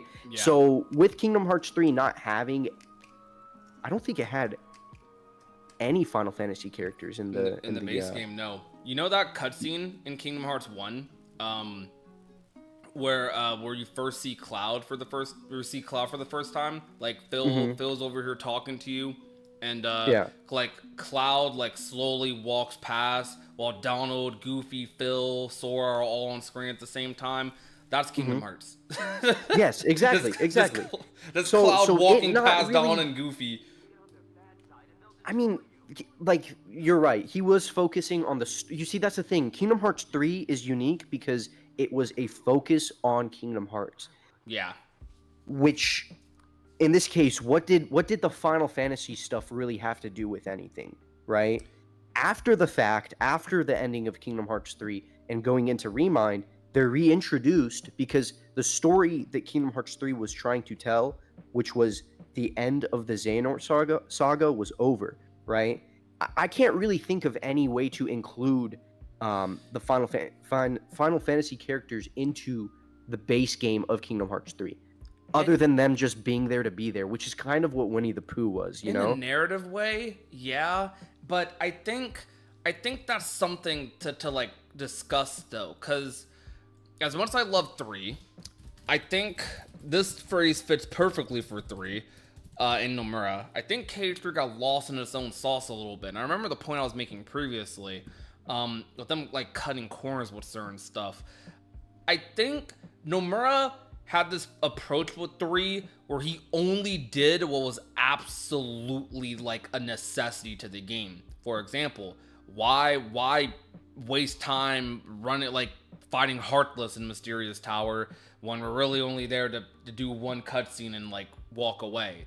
Like why go to Data Twilight Town when I could sum up that whole visit in a cutscene?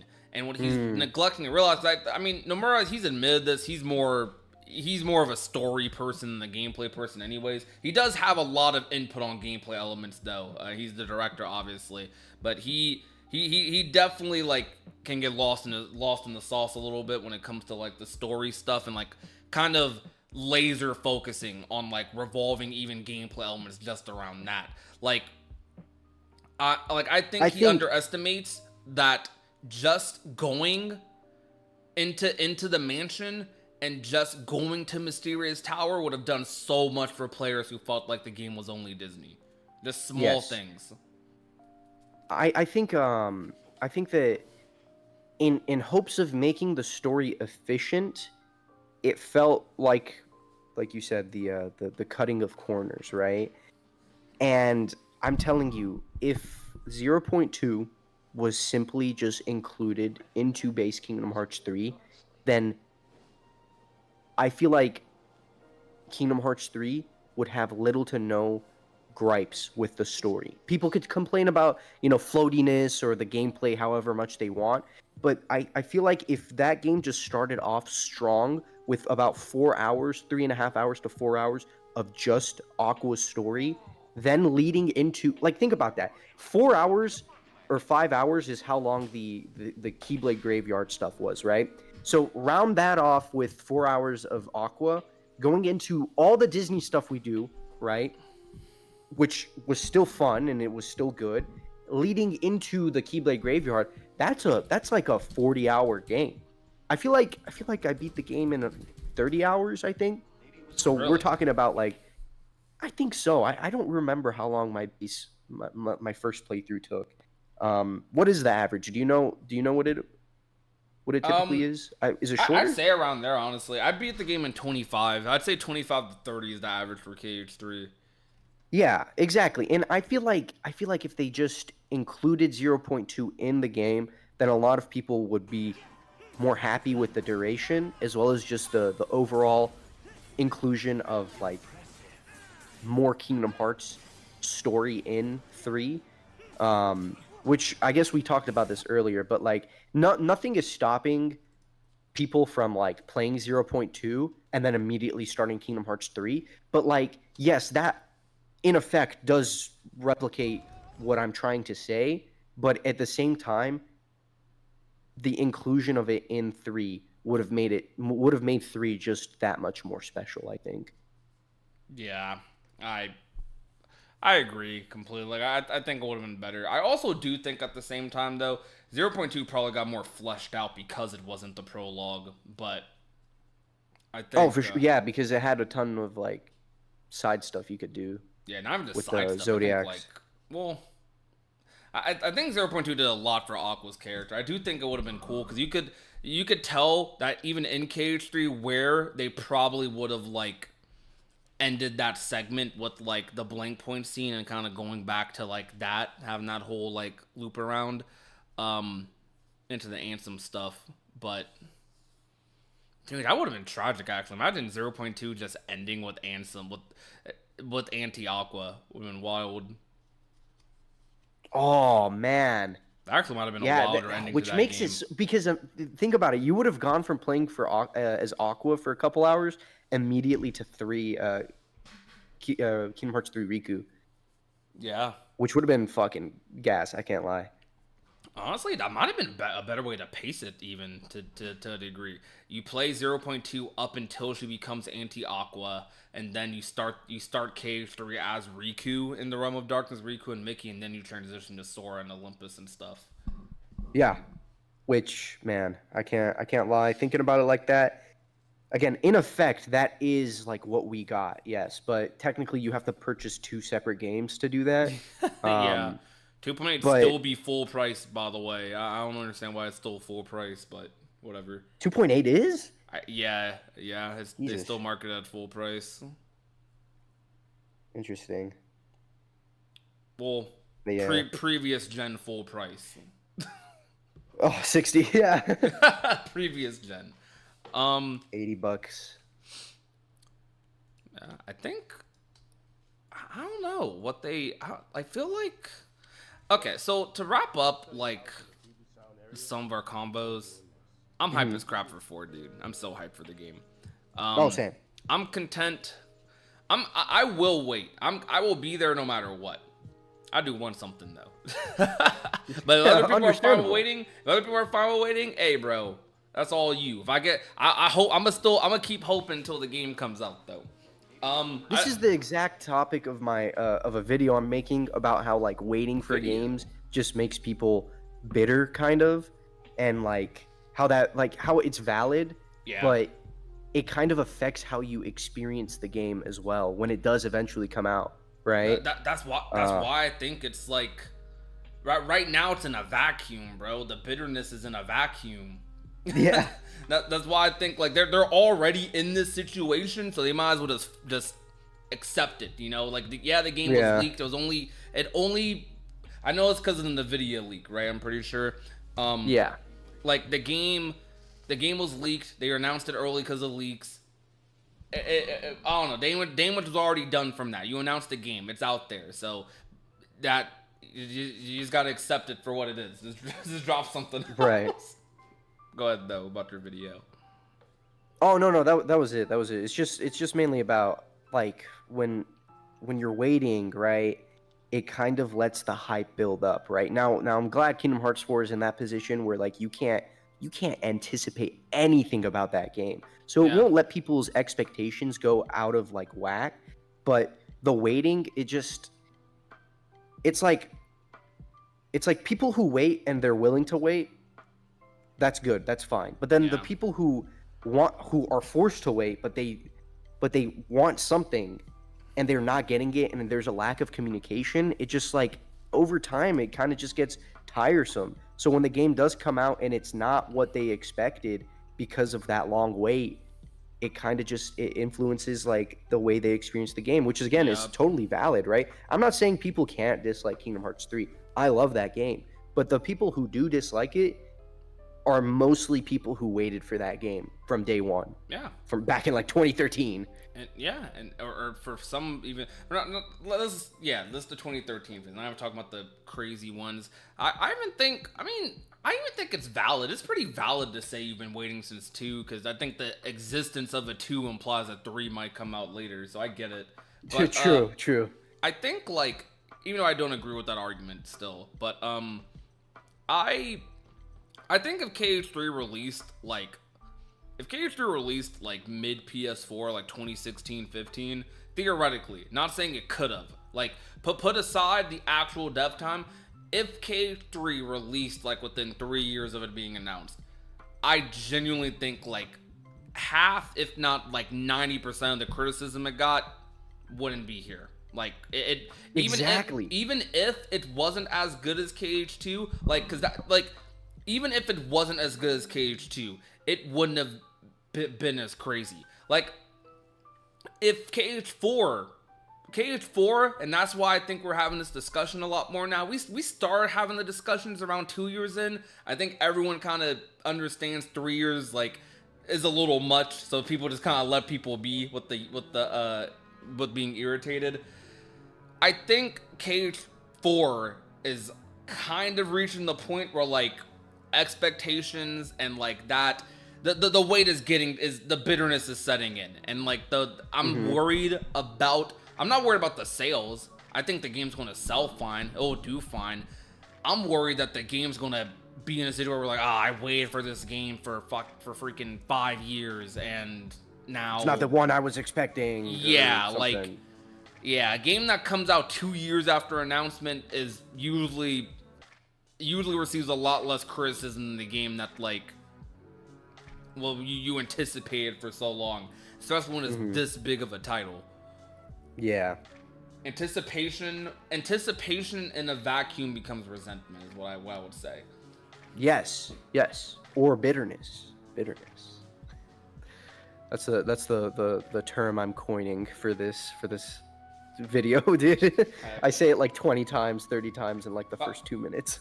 By the way, guys, I gotta say, you see, me and Critic, we agree on most things from the sounds of it. Even if like some of our viewpoints like aren't fully aligned, I want to show you guys. This is what this is what a normal cage conversation kind of looks like. Even though on Twitter and stuff, people can be a little like weird and crazy.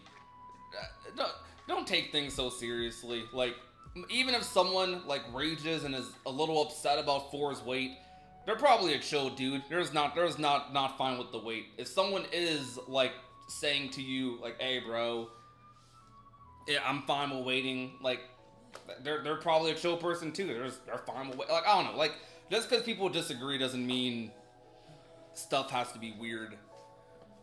So shout out to you, Craig. Also subscribe to Critic, pinned in the comments. Thank you. I appreciate it. We're all normal people at the end of the day who just happen to like KH. Does that make us normal though? Since we are still talking about this game 3 years later, are we normal? Yeah, obsession. Yeah. It's a weird thing, this community. I can't lie. So, but it's like a good type of weird. So what were you talking about? So you were talking about your modding stuff earlier. What are you gonna come back with modding? I'm gonna re-ask you all these questions, by the way. Like if I do a podcast with you. Oh no, that's totally fine. That's 100% okay. But I was thinking like maybe I don't know, man, but maybe something related with Rando, because I mean I've always wanted to go back and like, you know, touch it up a little bit, especially because of the new tools available, like I said, as well as like the terminology is like a U project. So Unreal Engine 4, you make a project in it, but like most of the Kingdom Hearts 3 project has been finalized and complete. Yeah. Kind of like just, it's not the source code, but it's referencing the source code basically, right? Which lets you basically do anything you want. It's a little finicky here and there, but it's really gotten to the point where it's like, it's finalized. We have the same capabilities as the developers of the game. It's just we can't change anything underneath the hood. We can just kind of change the hoses that go into the engine, basically, right? Ooh, okay. So I wouldn't mind going back to that. I came out with CMod Plus a year ago. And I get people, like, I get comments on that video of people having issues installing it, and it's like, maybe we need a CMod plus minus. I don't know. Dude, I'm gonna be real. I made the simplest, easiest how-to for a mod, for how to install mods possible. People have different rigs and setups they give. I think you could make the perfect system thing, and some computer somewhere will have trouble with it. And I get that, and 9 times out of 10, like, most of the time when people DM me straight up and they're like, yo, I'm having issues with CMod, I ask them what their specs are, which is probably the worst question I could ask. But I'm telling you, dude, some people are trying to run this on like a laptop, which is like, sure, it's a gaming laptop, go for it. But like my PC, which is like, you know, it has a pretty decent graphics card. Yeah. My PC takes like 30 seconds to boot up with CMod, right? And some people are just not waiting long enough because, you know, they might not have like an SSD or something. And 9 times out of 10, they're waiting on the title screen, and the title screen's not popping up, so they think it's not working, but it's literally just loading in the background. So I'm trying to figure that out. I actually think that might be a partial reason modding has like slowed down a bit. At least that's what was theorized. I haven't been in the loop, and I haven't been talking to as many modders personally, unless they come into my chat or something, or interact with me on Twitter. But like, I've noticed, because one of the biggest mods that released last year was Project Xion from a discount, and I loved that mod. I couldn't run like half of it because of my rig, and I admittedly I have a pretty like mediocre setup, especially now because my PC's kind of dying. Oh no! I had a 2019 like PC. I have a 2070 right now, RTX 2070, and I have a Ryzen 7. I have an AMD processor. Which I'm never using an AMD processor again in my life. What the fuck? What are you talking about? What do you mean, man? I'm never doing it, bro. This processor has given me such bad experiences. I'm not doing it again. Nah, you have probably the worst. Okay, I can't lie. I have a 2020 PC, so I have a 3070, and I also have an AMD processor. My PC randomly generates static noise out of nowhere, and it's because I'm using an AMD processor. But I'm still gonna do AMD again because their newer generation processors are way better than Intel. Bro, that's can't how I lie. got conned into this one. No, I'm telling you. No, I'm telling bro. you, They said the dude, same thing. do not. Is this pre-built?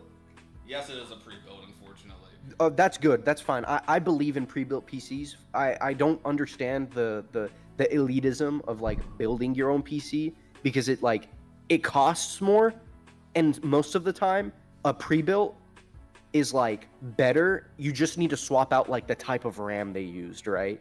Or whatever, Yeah. because like they kind of cut corners, but like the corners they cut let you get a better base to just upgrade either right there or like in the future, right? But I'm doing dude, a dude, custom. don't do Intel. Don't do I'm, Intel. Don't I'm do doing it. a custom pre-built PC.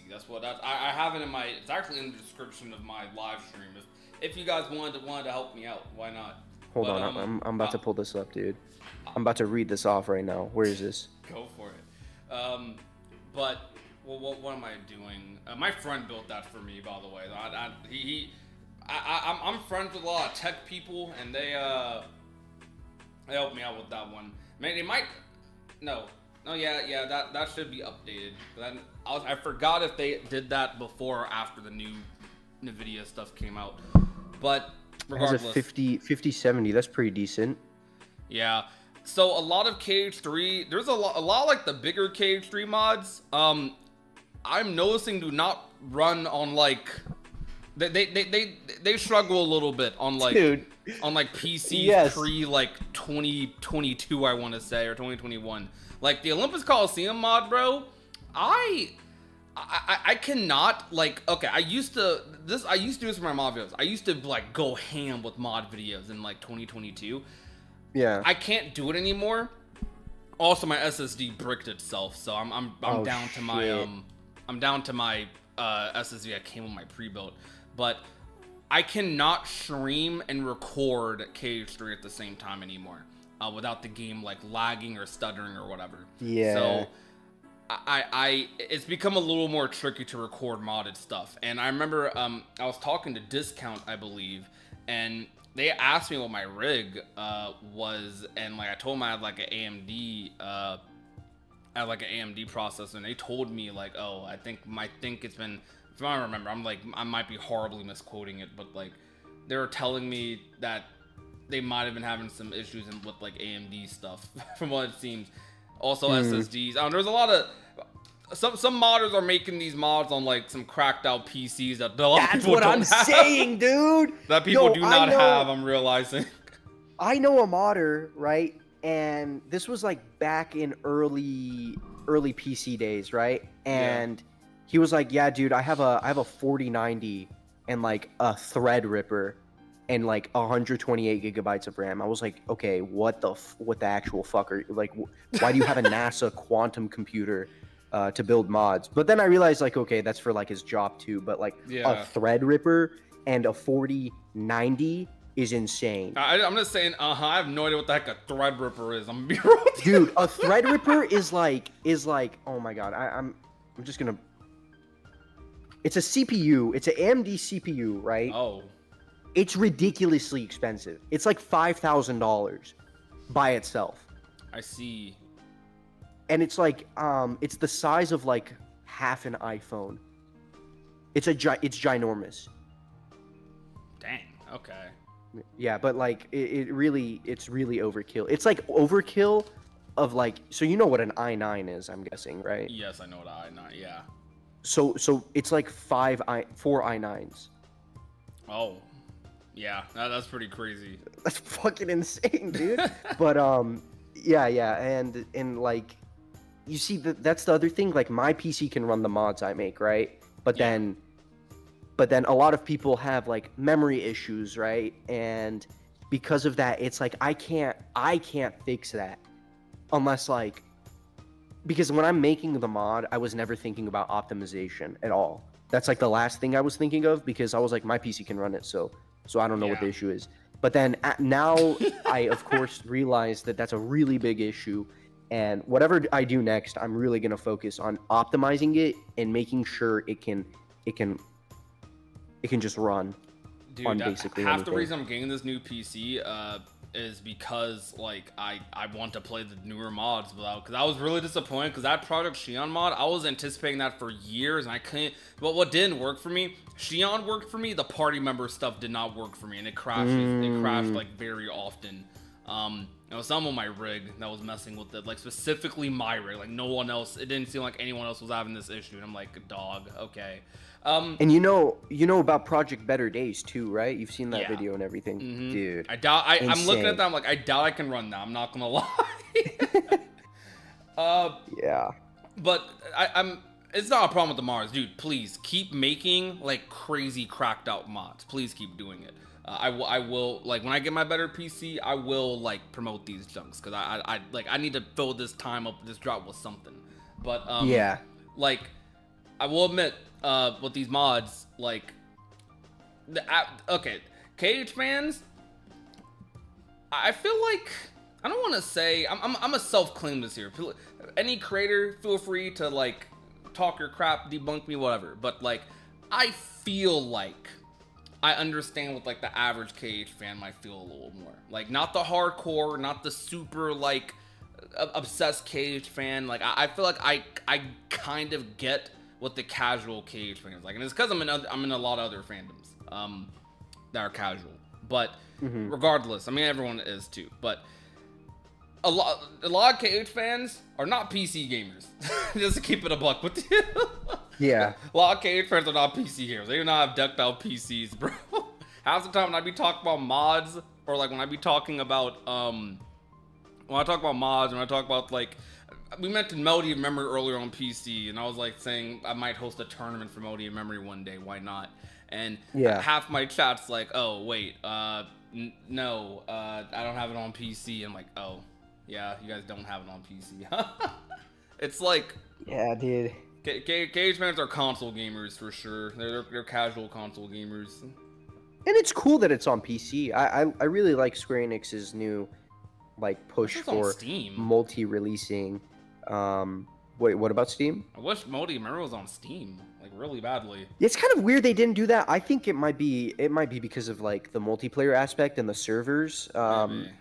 I just don't think they want to spend more money on like the Steam connectors or whatever, the licensing for Steam. They didn't want to pay. I don't think they want to do that. They want to pay like $20 to keep freaking like Union Cross and Dark Road up. So you know, I get it.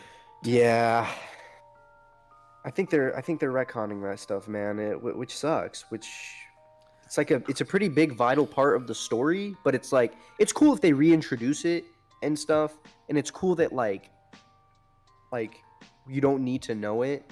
No, but not having it be accessible is that's not a good message, I don't think. I don't think they're gonna retcon it. I'm not. See, okay, like I'm a doomer for. It's weird. I've been labeled a doomer for Kingdom Hearts, but like I don't think I actually am. Like I say it for the memes. I actually think I'm like probably more optimistic than most people. It's not about trailers, but I am optimistic about like everything else. I think Union Cross and Dark Road will be fine. I think Nomura will tell that story. What I will say though, to get into a doomer conversation, Nomura mentioned his retirement at the end of last year. Yeah. I'm thinking to myself, bro, if KH4, I'm thinking KH4 releases early 2026. I know you said the 30th anniversary for FF7. I don't know what they're going to do with that, but I think Kingdom Hearts doesn't usually miss anniversaries. Like it's 5-year interval ones. 10th anniversary, Dream Drop Distance. 15th anniversary was our big remix bundles plus 2.8. 20th anniversary, we got KH4 and Missing Link announced. Wah, wah. But look, I think I'm a little concerned when Nomura says that. How long is he thinking? Is he thinking about retiring, bro? And he still is trying to finish this whole saga? Is homie about to like retire? Like I'm thinking, I had this thought. Is he gonna retire after KH4 and do like a George Lucas and like hand the story off to someone else? Even though that's George Lucas tried to do that, but you know Bob Iger was being he didn't honor him. But you know, will Nomura just do that for someone at Square? Like write the story, finish the story, make another director develop it like after he's gone. No, I think Kingdom Hearts the fourth game is going to really like allow them to just pump out more because of just the reusing of the assets and everything. But Hopefully. I mean, I think he wants to do five and then like pass it over. Like the That's what I think. franchise is not going to be like shelved after he's gone. I It's don't think just so it's either. really going to take a new shape and form after he is gone, without Sora related to it at all. I think Sora's story is going to come to a complete end, and then whatever direction Kingdom Hearts goes after that is going to be whatever. With someone else leading it, they might keep the similarities with like Donald, Goofy, and a new character. I don't really know. This is unspeculationable. You can't speculate it. So Because you it's just agree so that unknown. Kingdom Hearts continues? Like I've had this argument with Chad a lot. Like do you want it to continue, or do you just think it will? I think it will. It's not necessarily something I want. It's just it's too big of a franchise. It's one of the big three of or big four of Square Enix. Yeah. Final Fantasy, Dragon Quest, Nier, Kingdom Hearts 4. Those are like the four things that is Nier- unanimous with Square Enix. You Yeah. know, Nier slipped its way in there recently, but yeah. recently, Yeah, I don't. dude. Whoa, Automata was a long whoa. time ago, but outside of like Automata, the other games have not been that crazy. So I got to see what happens after, like the big game after like Automata and Replicant. Yo, But the big game it's is already definitely out. The big big four. It's game's already definitely big out. four. You It's just definitely you, big four. you missed the Near 3 already came out, dude. The third game already came out. Isn't it a mobile game or something? Yeah, Dang. it's also delisted, but Y'all hold. but it's Y'all the hold third that, game bro. in the franchise. Y'all hold that. Huh? Y'all got it. The third Dude, game no, already you don't came. understand. You don't understand. You don't understand, dude. The Nier franchise should not exist. It's like it's actually insane. The fact that it's real. I don't know. Do you know? Do you know the deep lore behind No, Nier? I don't. Dude. Do you know the Drakengard series? A little bit from Limit, just a little Oh bit. my god, dude. It's so good. I don't really want to go over it because of like I guess spoilers. But like technically you'll also never learn about it unless you spoil Drakengard for yourself, which is like an early PlayStation 2 game. But the two are connected in the most convoluted, crazy way ever, and I love it so much. And I really think that we're going to be getting a new Nier game, like in the near future, I like think so too. within the 2020s for sure.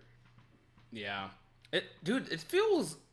I think that's why this drought's hitting so much for KH fans, because this is the longest we've. It's not even just KH4. Kingdom Hearts has never been absent from this, like, just a whole decade, pretty much, ever. Like, yeah, we did get stuff from, like, 2020 to 2022. Half of that stuff is canceled, so, like, or gone. Yeah, dude. Like, Yeah. Mutant Cross delisted, Missing Link gone, and, like, let's be real here. My narrative for, like, Missing Link and why it's a net positive, even though I don't think it's a good thing that it got canceled necessarily. Net positive meaning most Kingdom Hearts fans don't play these mobile games. I have friends. I have Critic, there are YouTubers I know way bigger than me have not still to this day played these mobile games, and they could make money off of it if they really wanted to. They still haven't done it because they just don't care about the mobile games. Like, you have fans Yeah, they that really shot stubborn. themselves. You have They shot that- themselves in the foot. You have fans that stubborn, not wanting to play the mobile games. Like it's, I don't know. I think the amount of fans who like know the story of the mobile games compared to even like BBS or something is like single digits, like percentage wise. Like, I don't know. It's bad. It's pretty bad. Like, Missing Link would have just. Yes, even though it's very accessible, it's a mobile title. Yes, it looked and played like KH3.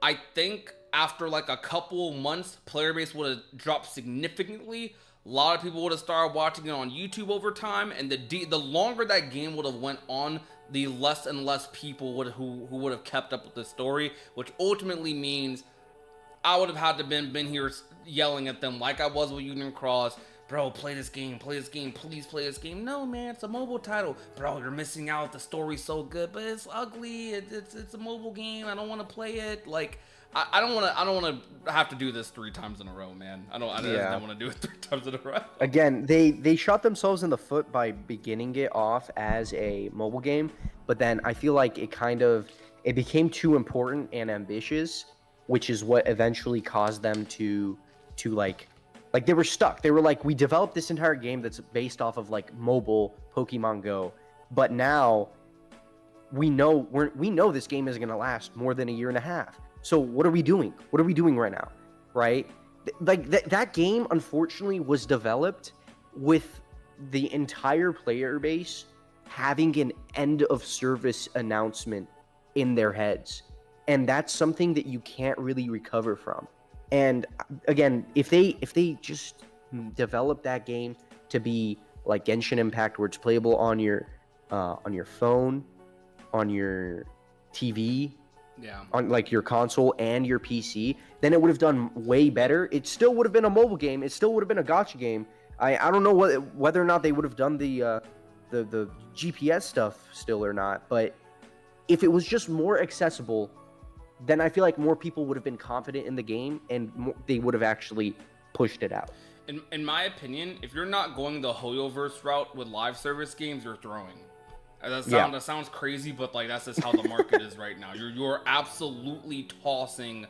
Square is like behind. I think that's why this restructure was needed. They are operating like a decade behind, like most of the time. I feel like I think Rebirth seems like the first like modernized game they've made in terms of like approach and scope, if that makes sense. No doubt. I do get what you mean. Like they're over here making like Missing Link, bro. It's cool. Like visually it does look really good. But like what mobile game that is actually trying to be successful stays on mobile like only? Like I don't know, that doesn't make sense to me. I mean, not much, and we kind of can see how most of their mobile games are being canceled and shut down. The Nier Reincarnation game being one of them, right?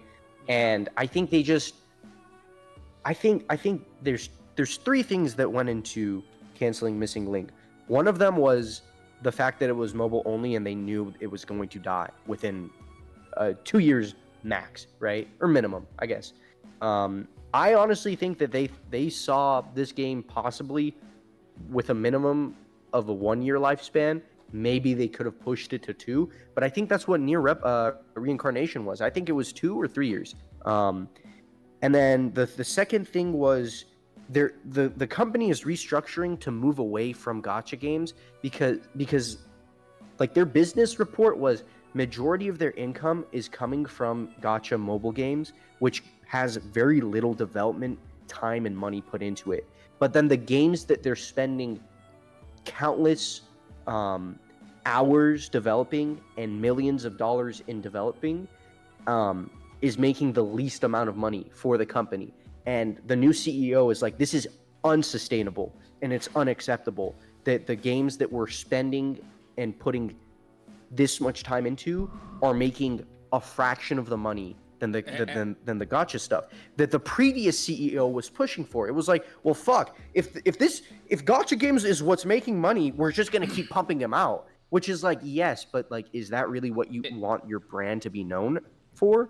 Yeah, if you're going gacha, you have to go the live service approach of like Hoyoverse games, which exactly, despite the criticism, the reason I do actually like Hoyoverse games, despite all the stuff surrounding them, right? I will advocate for this. They are definitely games first, gachas second. Like when you actually play those games, there is a crap ton of content that you get before you even like have to pay anything or should pay anything. Yeah, exactly. Like Genshin, I put like 50 hours into Genshin before like before I felt like I wanted to buy something. Like I don't know, that like I love that. Like, they get you. It's a little. They know what they're doing, but like I guess it's slightly better than what we had before. Before Hodoverse gotcha games were like very Candy Crush. very low effort Candy Crush. You're over here swiping for artworks instead of like actual playable things. Like it's I like my live services being an actual game. But to continue that point you were saying about the CEO, the reason it's a very smart decision is because even though they make probably most of their money from that, I think the actual thing they make most of their money from right now is 14. 14 is crushing it. But they I equate like the gotchas to it's like daily money. It's like today's money. It's like that's not the money that they're gonna have like long term. That's the money keeping them afloat, but not the money actually like saving their business, putting stock into their business or anything. The thing that put them on the map in the first place was obviously like their big IPs, and even their gotchas revolve around their big IPs. But slowly over time, I think their IP they it's weird. Like their IP has definitely grown, but reputation has weakened. Like I want to say, I definitely think Kingdom Hearts' reputation took a little bit of a hit post 3, just whether we like it or not. But I think the franchise still is technically more valuable than ever in terms of like sales and like profits. Probably the same with Final Fantasy. Final Fantasy, even though they haven't had a game as massive since like 7, or like as massive since like their PS2 era, Massive? in terms of like sale figures. Like I'm sure that like general profitability for Final Fantasy games is like up like 15, like I think it did reach like 10 million, but because of how long that development cycle was and a lot of other factors surrounding it, like they probably barely broke even on that game, or barely made like a profit they were probably wanting to reach on that game. Like you could tell that a lot of Square Enix's issues isn't really the games themselves, probably not even the gacha tiles, but it's probably like a lot of business decisions culminating over like decades, really. And now it's happening at this time period where people want a lot of games from them. They had to cut their losses up front rather than later, which unfortunately I think Missing Link was caught in that, and which really sucks because I really feel like that game was more complete than they were letting off, man. That GPS feature was insane. Like I didn't care about it at first. I did not. I was like, who the heck wants to play a Pokemon Go KH game? I looked into what they were doing. That system would have if Missing Link did blow up, I think that would have been crazy. That would have facilitated a more IRL community for Kingdom Hearts that I think the community probably should have more of. Dude, that was only 30% of the game. That was only 30%, the GPS function. I spent most of my time playing that game like a console game. I don't know why it was on the phone, because that's how it would have been when the game was actually out. Like driving in my car while having the game in like car mode gave me like 50k AP. I didn't need to gather AP for the rest of the beta, and that beta was a week long. It was insane, and I was able to play the story mode for like majority of the time. I wasn't able to finish it because it got ridiculously hard. I was doing like no damage, and then the AP lets you roam in the GPS mode using a controller without actually walking. So I was able to like teleport to like Japan, for example, and go to like the Pokestop equivalent there. And I was like maybe using 3k AP per roaming, I guess. I had more than enough. So that game really barely relied on the GPS function to actually like walk around because of the auto GPS it had for when you're in a car. That game had scope. That game had, honestly, I might go as far as say that might be like the most scope a Kingdom Hearts game has had, and it's for a mobile game. And I think that kind of makes me sad a little bit, but it's also like, dang, they really did cancel that at the same time. Like, I think it was I think it's more of a loss than a gain, even though the gain is like, okay, we don't have to rely on playing a mobile game now. For reputation, just- it's a gain. And that's why I'm saying it's for the reputation of Kingdom Hearts. I think it's a gain, long Yeah. term. Yes, I do agree with that. I wish it was. It's contradicting myself. I wish it was after Missing Link that the series decided to go in this route. But again, I really think they can reuse a lot of that game. Yeah. That be in a separate game or in a movie. Again, if they're using Missing Link as a tax write-off, if they start a new Kingdom Hearts project and they reuse all of Missing Link, do you realize how much money that new project would save and how good that would look for Square Enix to make a full game with like a fraction of the cost of development by just reusing Missing Link? And I think that if they do that, it's the best case scenario. Worst case scenario, obviously, it's not going to see the light of day. But I don't think they would do that. I hope they don't. Dude, Missing Link really could have been the ultimate live service for Cage. That could have been the holdover for Kingdom Hearts for years to come if it was just on every platform, like straight up. Yes, It I know. been. It's so weird. They like again the developer when he was talking about it on his blog, right? Yeah. He talked about how he this is like a lot of hearsay. I'm just going off of memory. I only read it once. Yeah. Basically, they came up with the idea of like having a GPS function. They pitched it and it got greenlit, right? Yeah. I don't know. Like, it's such a cool idea, but I don't understand how they couldn't have like realized the potential of having it on all platforms other than just mobile.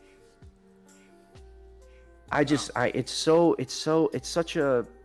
so peculiar to me because the Hoyoverse method is very well known. It's available on everything. I can play Genshin. It's cross-platform. I can play on one account on like all my devices. Yep. They could have just done that with if the GPS was such an important thing to them.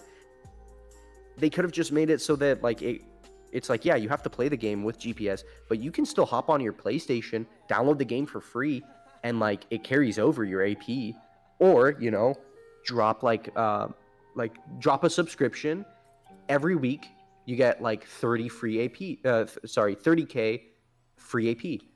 You don't even have to use the GPS. You're paying us a weekly or monthly subscription, and we're giving you a fuck ton of free AP. Oh, it's free money. Free money. I wanted to ask you, that's one of the main things I want to ask you this stream. I'm glad I remembered towards the end of it. We talked about Unreal Engine and stuff earlier, and I've seen you make tweets about how, like, you don't think the game's taking longer or anything because of Unreal Engine 5. Personally, I feel like, I don't know how long it would have taken, and I want to ask your opinion because you've actually, like, developed and, like, made stuff, whether, like, be modding or not through Unreal Engine. What's your take, like, just generally speaking on that? Like, when an update comes out for Unreal Engine, if I'm on Unreal Engine 4 and I've made no major changes to the engine, because you're able to make a project and add a bunch of custom stuff to the project. Obviously, it's what you're making the game in, right? Yeah. But then you can also make core changes to the engine itself, right? Yeah. It is an open source like engine, right? So if I don't make many changes to the engine, I simply hit update on my project, and then it becomes the newest version of Unreal Engine 4. Yep. Same thing from 4 to 5. If I make a project in the newest version of Unreal Engine 4, I can literally just hit a button that upgrades the project to Unreal Engine 5, and I can continue development. Obviously, this game has a bunch of custom stuff made to the engine. This is I am very feeble-minded when I'm saying this, right? It probably took them less than 3 months to get it from 4 to 5. And that's I think that's really long. I think it was less because they simply just needed to carry over all their custom stuff they made to the engine from 4 to 5. And most of the custom stuff people make to the engine in 4 was introduced as base stuff in 5 as well. It really is not a crazy upgrade, and it was a fraction of the time they've spent on making both Missing Link and 4. So it's not like, because the thing for 3, it was like Luminous to Unreal Engine 4 is like one computing language like Java, for example, to Python, right? You can do the same things in both, but they're not they're not equal, right? Yeah. So you have to translate all that. There is no translation needed from going from 4 to 5. Realistically, like I said, if no changes are made to the engine itself, it is as simple as just upgrading it, right? Another good analogy is every year iPhone comes out with a major iOS update, right? That's what Unreal Engine 5 was. It was just really a really big update that was big enough for them to call it Unreal Engine 5, in which they themselves have made enough changes to the core engine, adding things like nanite, like, which are just buzzwords nowadays, because you don't even most people who use Unreal Engine 5 don't use the things that were introduced in it, like nanite, because most of those things like have a heavy cost on your PC or like whatever console you're running on. So most of the time you could be playing an Unreal Engine 4 game and you wouldn't even know that it's Unreal Engine 4. You could be duped into thinking it's 5, right? So that's my thought on it. I've seen a lot of people who are more well versed in Unreal Engine 4 and just game development more than me kind of share this sentiment, because it's kind of like, it's hard to grasp, but like it makes sense as to why it wouldn't have taken that long to translate it. Okay, that's interesting, because as someone who has no experience in any of that stuff, right? Yeah. My only understanding of like Unreal Engine 4 and like or Unreal Engine 5 and the criticisms it gets is a lot of games that are released on Unreal Engine 5 have had, or by a lot, I guess you could say some of the popular ones. A big one recently being Rivals. People having like a lot of issues with those games depending on their rigs and whatnot, and I guess maybe they associate that to a bigger problem with developing Unreal Engine 5 as a whole and like optimizing games and whatnot. It just feels to a lot of people like these Unreal Engine 5 games are less optimized and less polished than the Unreal Engine 4 ones were. That could just that might just, from the sounds of it, especially what you're saying, it might just be like a narrative where maybe games are less polished, but it's not because of Unreal Engine 5, it's just because game developers being game developers sometimes. Yeah, and Unreal Engine 5, I mean, it is still a different engine. I know that somewhat contradicts what I said earlier, but it is different. And in that sense, like, if you're very well versed in Unreal Engine 4, you will be like, you as a developer can very easily use Unreal Engine 5, but it still it handles things a little bit differently, and it introduces many new things that you're not familiar with, right? Yeah. And I think that, yes, Unreal Engine 5 is a very small part of that problem of being unoptimized. The other part is really just like those games that have issues on Unreal Engine 5 would most likely still have issues if it was developed on a completely in-house engine or like a separate engine. It would still have those same issues of like, I think a lot of people experience a Unreal Engine 5 stutter, is what they call it, right? Yeah. That really is just optimization on the developer's side, I think. It's not baked into Unreal Engine 5 itself. But yeah, I don't think it's a bad engine or anything. Okay. That's really okay. I appreciate your insight a lot on that, because that definitely makes me think a lot. Because like I think I talked about this in previous stream. I think Kingdom Hearts' modern like customization to Unreal Engine 4 was essentially the Kingdom shader for like visuals and stuff, right? I think, I don't know. Well, so the version that Kingdom Hearts 3 uses is the 2017 version of Unreal Engine 4. Yeah. I'm pretty sure I can't remember, but I think 0.2 uses 2015. So you can already see how they were upgrading. Like after 0.2 came out, they were upgrading all the way up to the 2017 version, and then they eventually had to stop because every time you update it, when you have custom stuff in the engine, as well as just custom stuff, I guess in the project too. Obviously, it's never easy. It's never easy as hitting update. Is as good as that sounds. So that's kind of why they stopped with the 2017 version, because at that point the updates that were coming out for Unreal Engine 4 had no real value to them, right? Now the reason I think they're doing it for Unreal Engine 5 is because, I mean, it does introduce better lighting as like a core part of the engine, and plus, as a company that makes AAA titles, you kind of want to be using the newest version of whatever technology you are using, Yeah. which I think is why they upgraded to 5. Plus, I mean, visually, there is a difference too. Yeah. But yeah. There's a lot of fans who think that, and I've seen like popular accounts like Boost is saying that Square probably just shouldn't have switched over to Unreal Engine 5 because they compare Rebirth staying on Unreal Engine 4 and how like that's probably the smoothest anyone's ever seen a Square game go in the past, like that and 16. The smoothest a game like development from Square Enix has gone probably in the past decade, to be honest. I think every game they've released, there's been like every AAA game, there's been like something going on with the past like 10 or so years.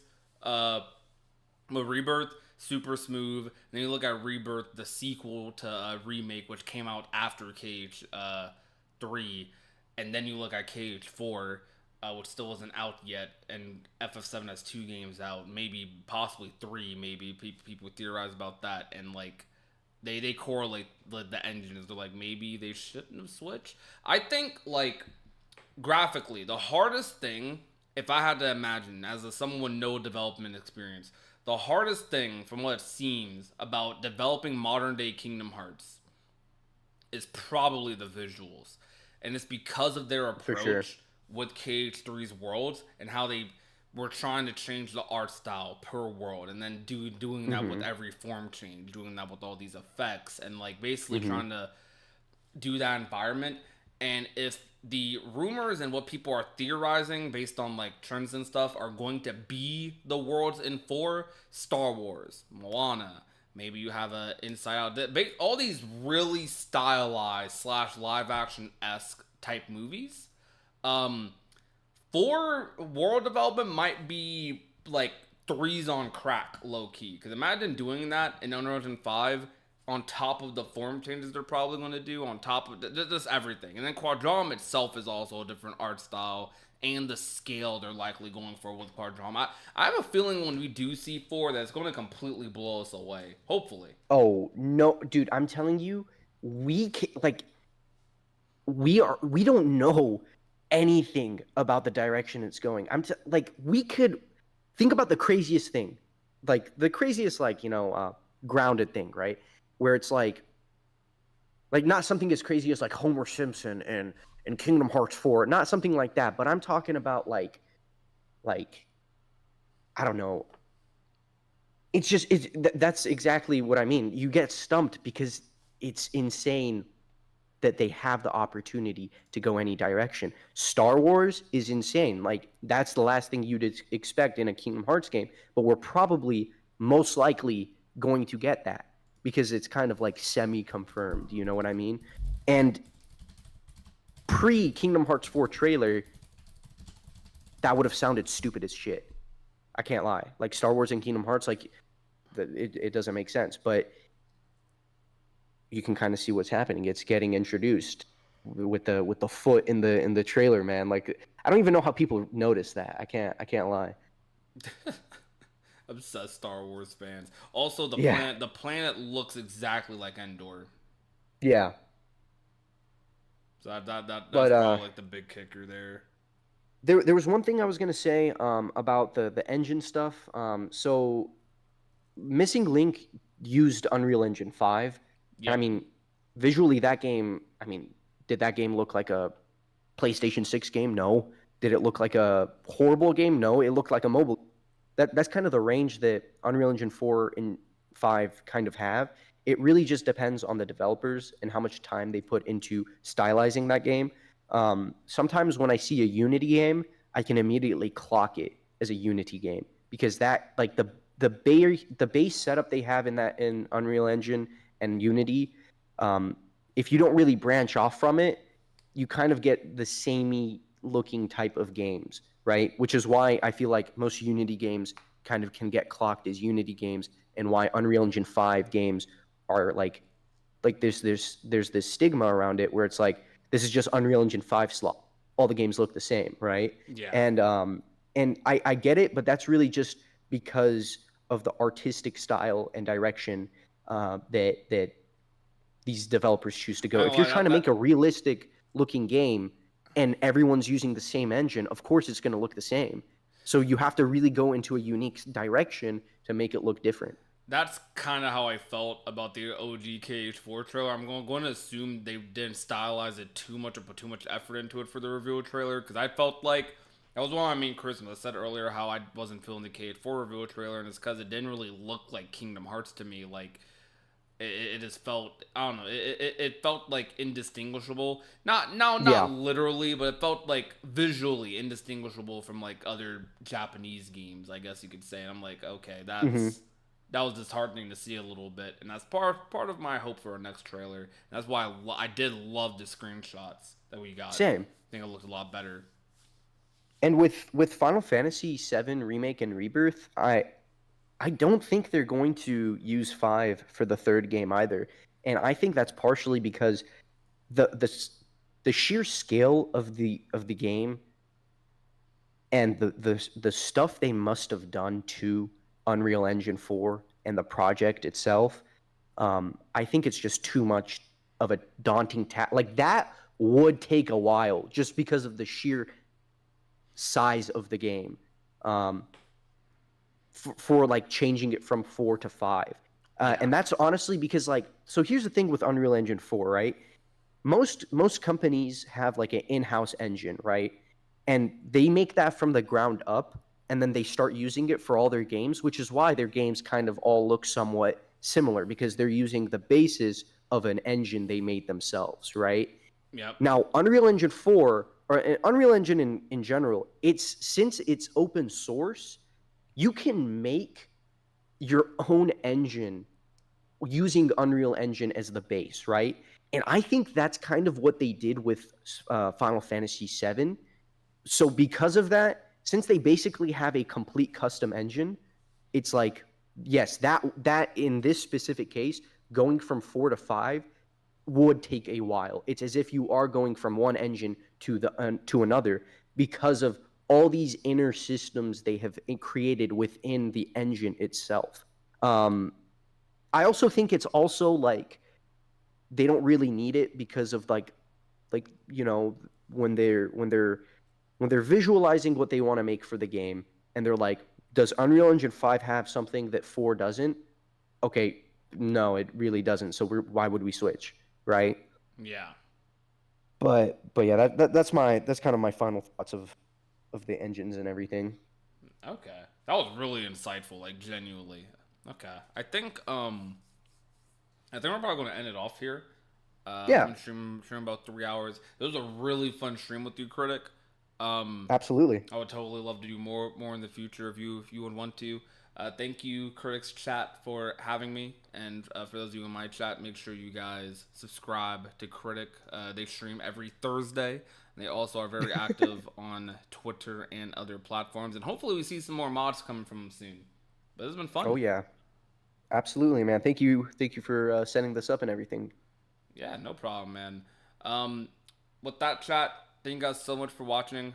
I'm going to head out. And remember to be All nice, right. be safe, and take care.